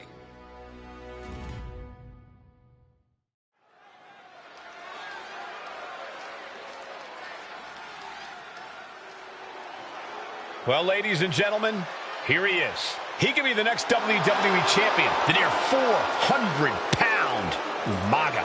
A man that since debuting right after WrestleMania 9 months ago has remained undefeated. And Umaga has been in the ring, Byron, with the best of WWE. This man looks, moves, and sounds like a movie monster. Except Umaga is for real. He is a Samoan bulldozer, an 18-wheel version with a mean streak. Big, athletic, strong, and probably going to outweigh John Cena by well over 100 pounds. Since 1963, the WWE title has only changed hands twice here in Kansas City.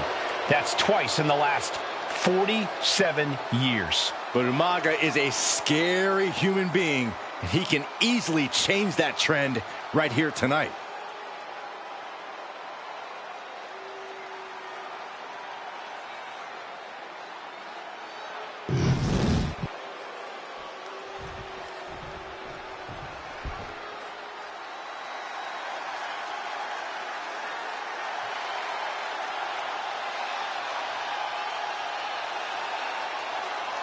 A phenomenal ovation in this arena because the champ is here. John Cena has a gigantic challenge awaiting him in the ring, but Cena doesn't have a reverse gear. Absolutely not. The champ only goes one way, and that's straight at you.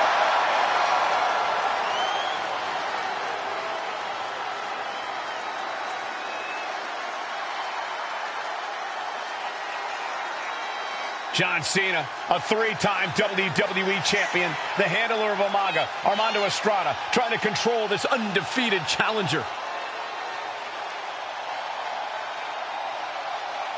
Once the bell rings, these two are going to go at each other full force.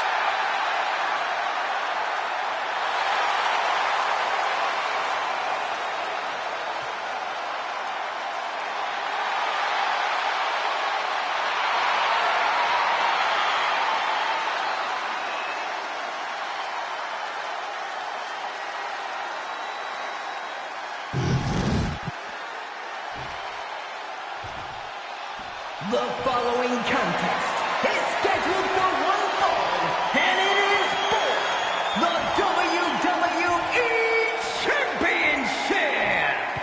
Introducing first, the challenger from the Isle of Samoa, weighing in at 353 pounds, Umaga.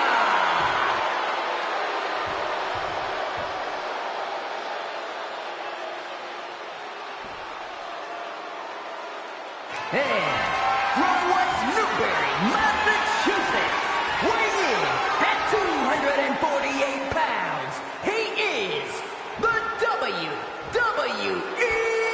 Champion, John Cena!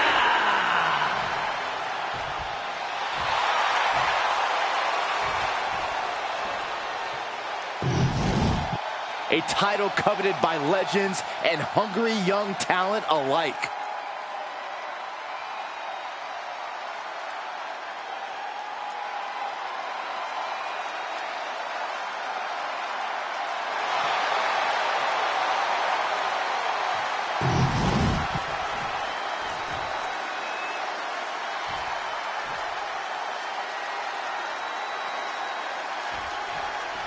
John Cena and Umaga battling here for the WWE Championship.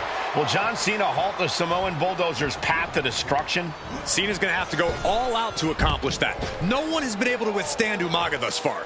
This brutal Samoan has made a mockery of his challengers and is perhaps the ultimate super heavyweight threat. Cena could be in for the greatest challenge as champion tonight. But if anyone can overcome the terrifying ruthlessness of Umaga, it has to be John Cena. And you just see Cena's legs bent awkwardly off the steel steps. Umaga really pinpointed a target with that attack.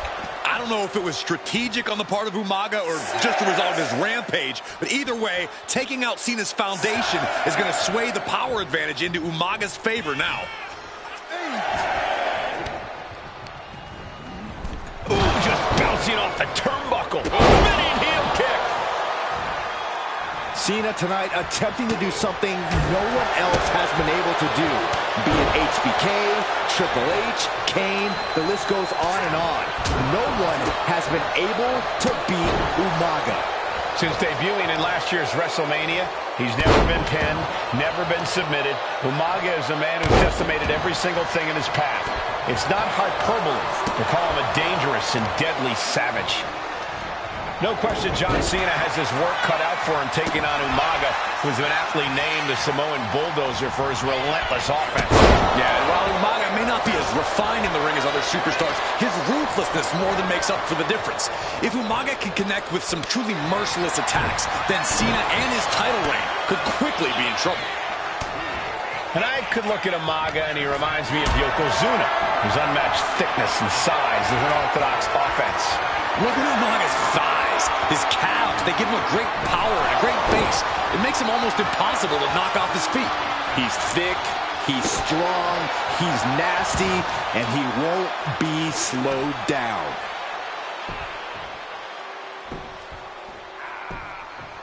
Agonizing. A completely relentless attack from Umaga. Cena has no response for Umaga's savage and brutal offense. Forced to the outside.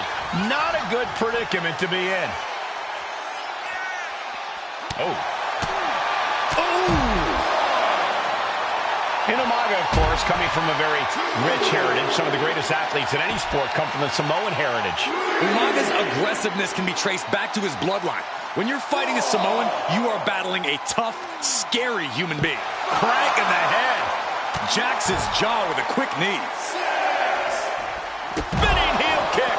It's those kind of maneuvers that can threaten the championship tonight. He doesn't have much time to get back in the ring. And that shot just busted him open. Blood flowing now. And now thrown back into the ring. Just in time to beat the count. And with the attacks Umaga has been delivering, you have to think about internal injuries mounting on Cena now. And he gets directed in. And Cena flattened in the corner. Umaga's just overpowering him. Look at the strength. Into the corner, just setting Cena up. You have to start to ask yourself, is the end of John Cena near?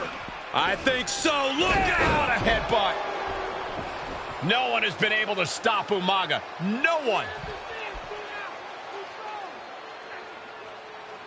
You are seeing why Umaga is undefeated. Why no one has been able to stop the Samoan Bulldozer.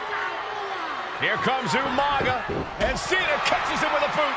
John Cena from behind, rolls him up, shoulders down, and a kick out by Umaga. And Cena immediately back into the clutches of Umaga. I'm not sure what else Cena can do here. I'm not sure John Cena knows how to stop Umaga.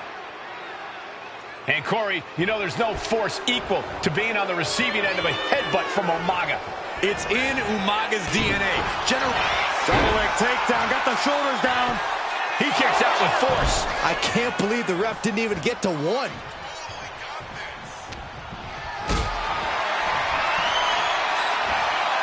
Oh, and he stops that offense. Sometimes I look at Umaga and it just scares me. I think he forgets that he's even in a championship match. Estrada is very aware of it, but Umaga sometimes looks oblivious to what's going on, other than the fact that he knows he's supposed to hurt his opponent. Having no conscience is what has set Umaga apart. If he gets confused and the bloodthirst takes over, that's where Estrada becomes useful by directing Umaga back to the ultimate goal. I think Umaga just doesn't know when to stop attacking. He has no sense of what it means to pull back on the reins, so to speak.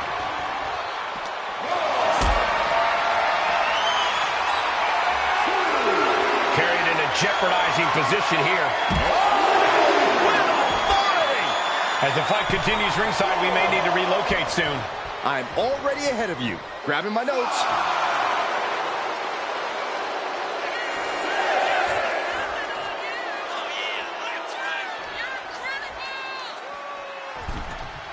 Referee's nearing the end of the count. Bring it back in the ring.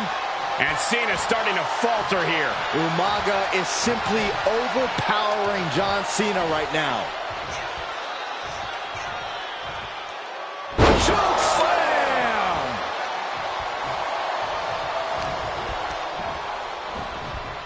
Propped up in the corner. Each superstar trying to counter and gain an advantage. Super kick!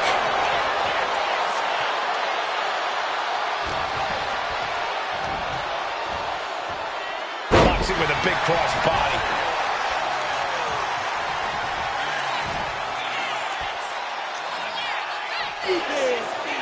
John Cena setting him up. The 5-knuckle shuffle! John Cena is pulling out all the stops, trying to keep Umaga down. He's looking lost out there. Looking like an easy target. Good Lord! Exerting his dominance. Brutal attack from Umaga. He smells Cena's blood in the water. Two powerhouses, a championship on the line. We knew this would be a battle. Umaga and Cena aren't giving up any ground here. Pulls their opponent in. Belly to belly.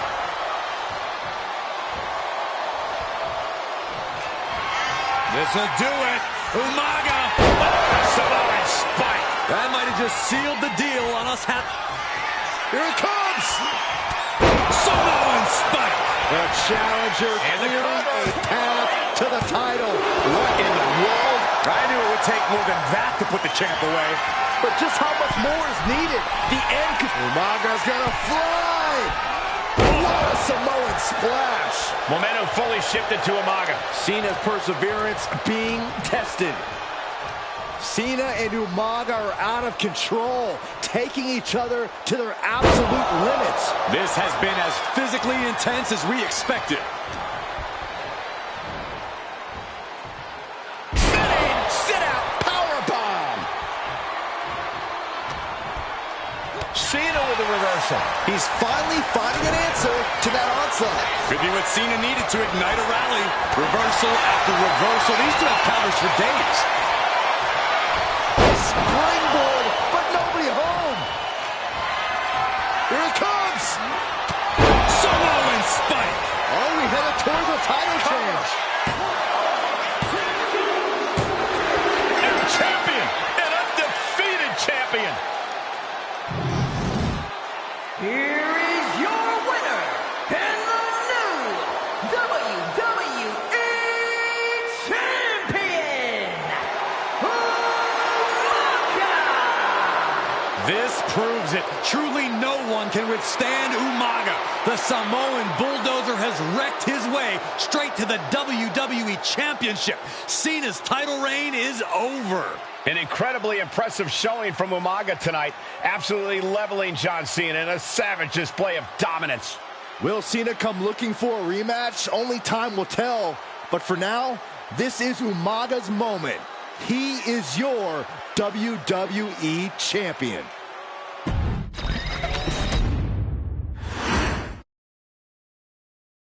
Hey, in WWE, things move really fast. If you aren't present in the moment, it can feel like a year goes by in only 2 or 3 minutes. That's why you always have to make time to make sure that you check. Hold on. Did I just hear myself say 3 minutes? Stop. Can you believe I'm actually doing Eric Bischoff's shtick? In the early 2000s, few words sent a shudder through the roster like the words 3 minutes, summoning the fearsome duo of Rosie and Jamal, collectively known as the 3-minute warning. Initially hired by the aforementioned Raw general manager Eric Bischoff to interrupt anything he didn't find to be entertaining. You're just not entertaining me. 3 minutes are just about up. The two instantly made their mark in WWE with their complete and total decimation of anyone that was targeted. Their formula was really simple.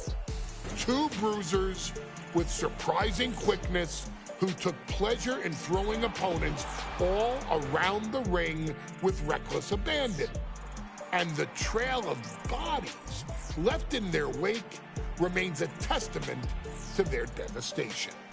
Rosie, older brother of your tribal chief, Roman Reigns, and Jamal, who would in time develop his skills further and take the name of Umaga, were about instant gratification.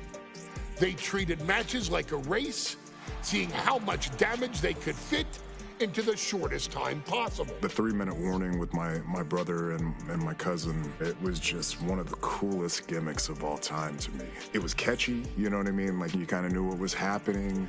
And I feel like we all remember when the 3-minute warning hit for the first time. You know, the whole Den TV area just lit up. Every match was a train wreck, as the two would use their size to overwhelm most opponents, coupling that with incredible tag team maneuvers to increase the carnage to its maximum levels. That approach, maximizing damage while minimizing time, was a 3-minute warning signature. The team itself saw its run in WWE last for a little over a year, but in that time managed to make such an impression with the WWE Universe that it still resonates today. They are proof of the impact anyone can make if they capitalize on their opportunities, as 3-minute warning did every single time. It was a short-lived gimmick, but it was a really cool gimmick, and I just think it shows the versatility of, hey, if you need us to go out there and tell you a Broadway story, I'll cover 2 hours if you like. But if you need us to come out in 3 minutes to make an impact, we can do that too. But you gotta be really good to be thrown in there with the very, very best in the industry. I'm getting all pumped and proud, you know, for my brother and my cousin right now, just thinking about it. Here in the WWE 2K25 showcase, we have selected another team that embodies the same mindset in Akam and Razor, the AOP. Similar to Jamal and Rosie, these two look to inflict the most pain in the most efficient manner. Like 3-minute warning, AOP happily dispatches when summoned.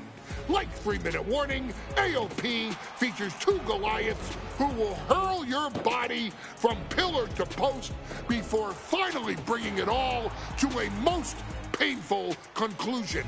It's up to you in this Extreme Rules contest to beat the AOP to the punch and showcase the Wrecking Crew approach that made 3-minute warning the premier bruiser squad in all of WWE. And don't worry, we will give you more than 3 minutes to make that fact perfectly clear. As a matter of fact, take your time and enjoy dishing out the punishment.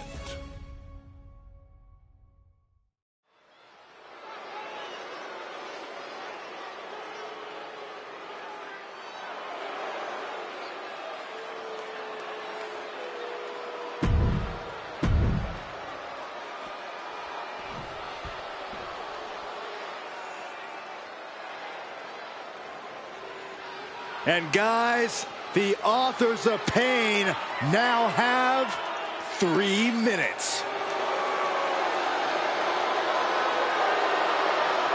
And at a combined weight of 770 pounds, Rosie and Jamal. 3-minute warning. Authors of Pain versus 3-minute warning is a recipe for brutality and ruthless carnage. And that's in a regular match.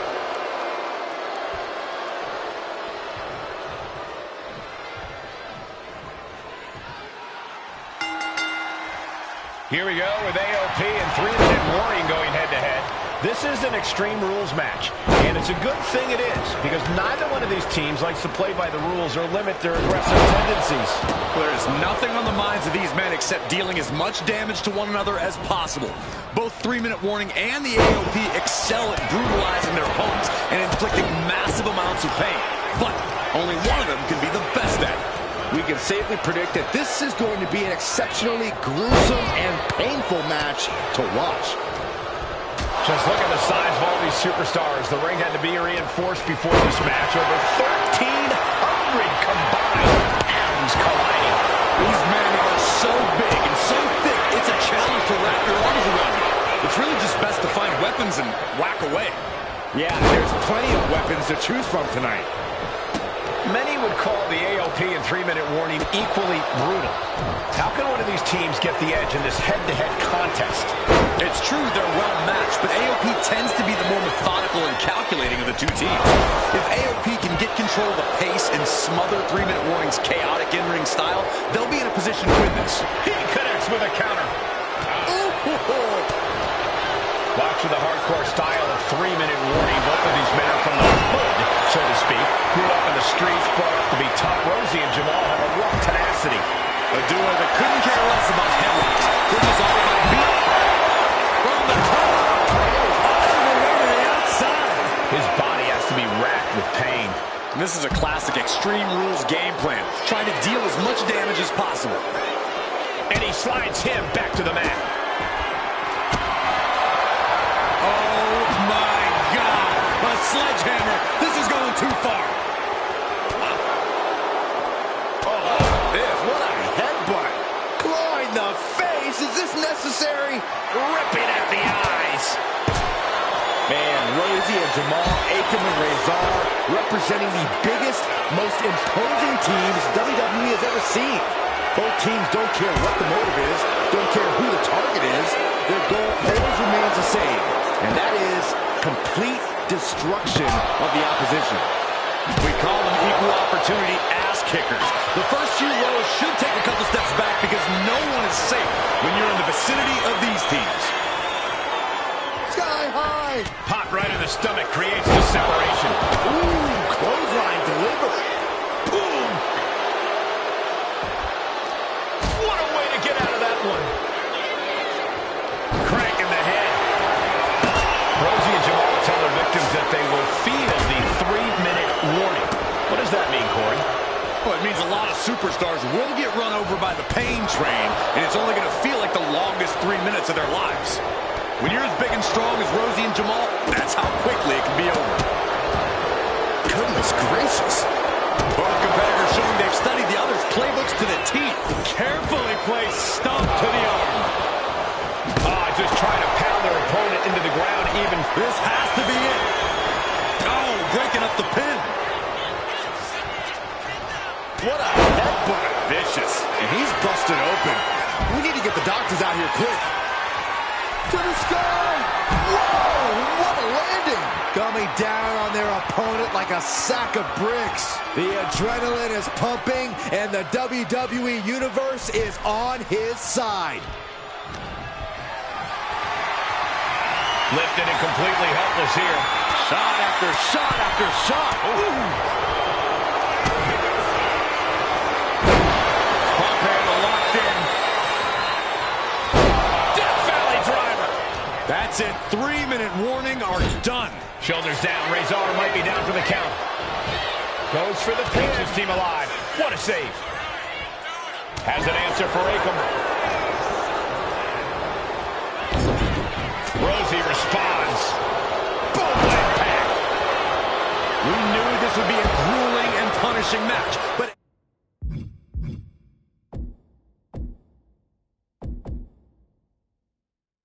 AOP and 3-minute warning are exceeding all expectations.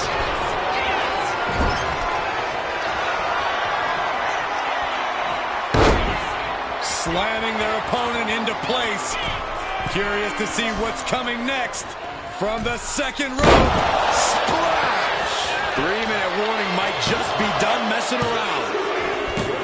Rosie and Jamal survive Extreme Rules.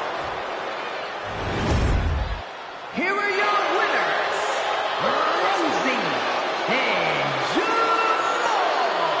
3-minute warning.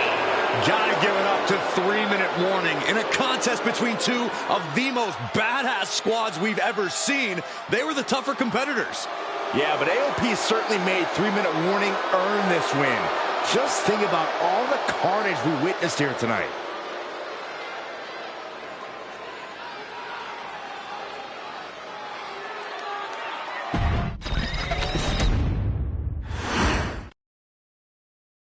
We've come to the part of the showcase where we get to talk about Tamina. Ever since walking in WWE, shoulder to shoulder with the Usos, Tamina's alliance with this dynasty has never been in question. I remember watching Monday Night Raw, and I seen Tamina debut with my brothers. it was a pretty cool, dynamic, right? Two of my brothers and Tamina. Together, Tamina and the Usos helped each other navigate through a trial-filled first year in WWE, making sure they all survived together.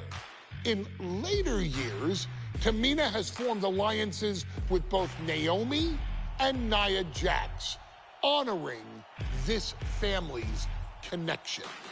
While Tamina has looked to create her own name in the industry, she has never missed a chance to acknowledge her place in this family either. Trained by Afa and Sika, the Wild Samoans, Tamina was instilled with the same instincts that have carried each member of this family to wrestling glory. Her in-ring approach is similar to many in the Bloodline, with striking, high-impact attacks, and smothering holds. As capable with a super kick or a big splash as anyone else, Tamina has maintained a remarkable level of success in her WWE career. A constant contender, Tamina has competed for the Women's Championship on many occasions. She's also held the Women's Tag Team Championships along with 9 separate reigns as the 24/7 champion.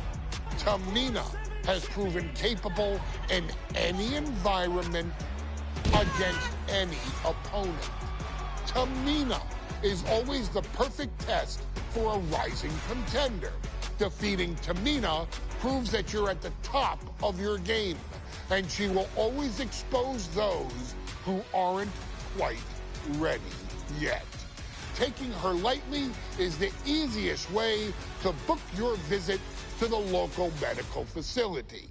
Tamina has taken part in many memorable moments, but in the 2K25 showcase, we're going to give you the chance to make history.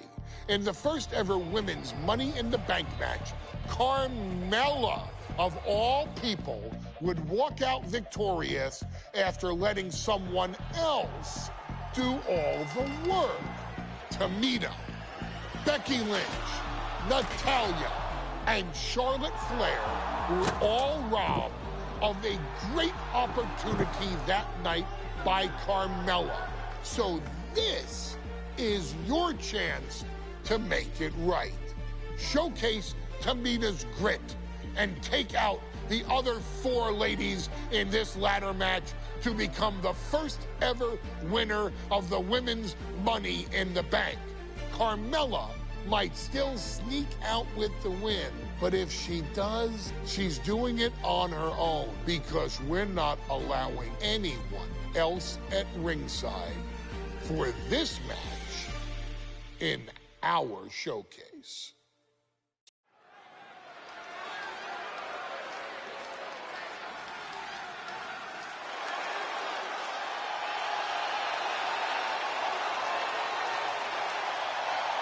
We are making history tonight here in St. Louis, the first ever Women's Money in the Bank ladder match.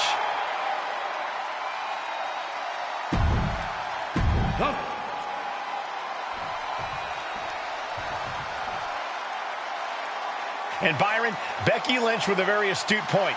I rip off arms. You can't exactly climb a ladder with no arms.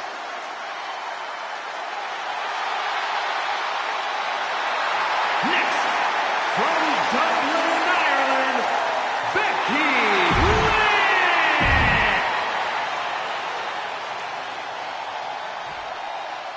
There's a big fight coming. Tamina, perhaps the most dominant superstar in this match. And I guarantee she is not fazed by taking on 4 different opponents in a ladder match. From the Pacific Islands, Tamina.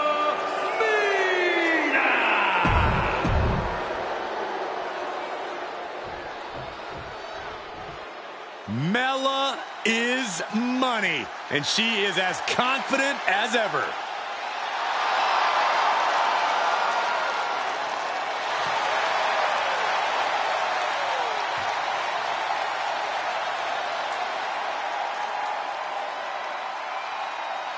making her way to the ring from Staten Island, Carmella! Byron, Carmella's made a couple of good points recently, saying, I was the last woman drafted in the WWE draft last summer. How big of a chip is on her? Natalya, another superstar who walks into this match thinking she has legacy on her side tonight.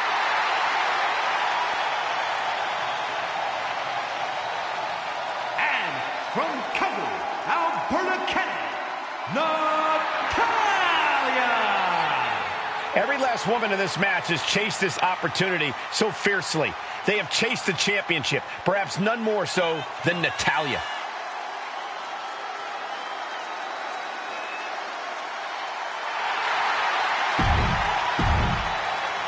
Charlotte, Becky Lynch.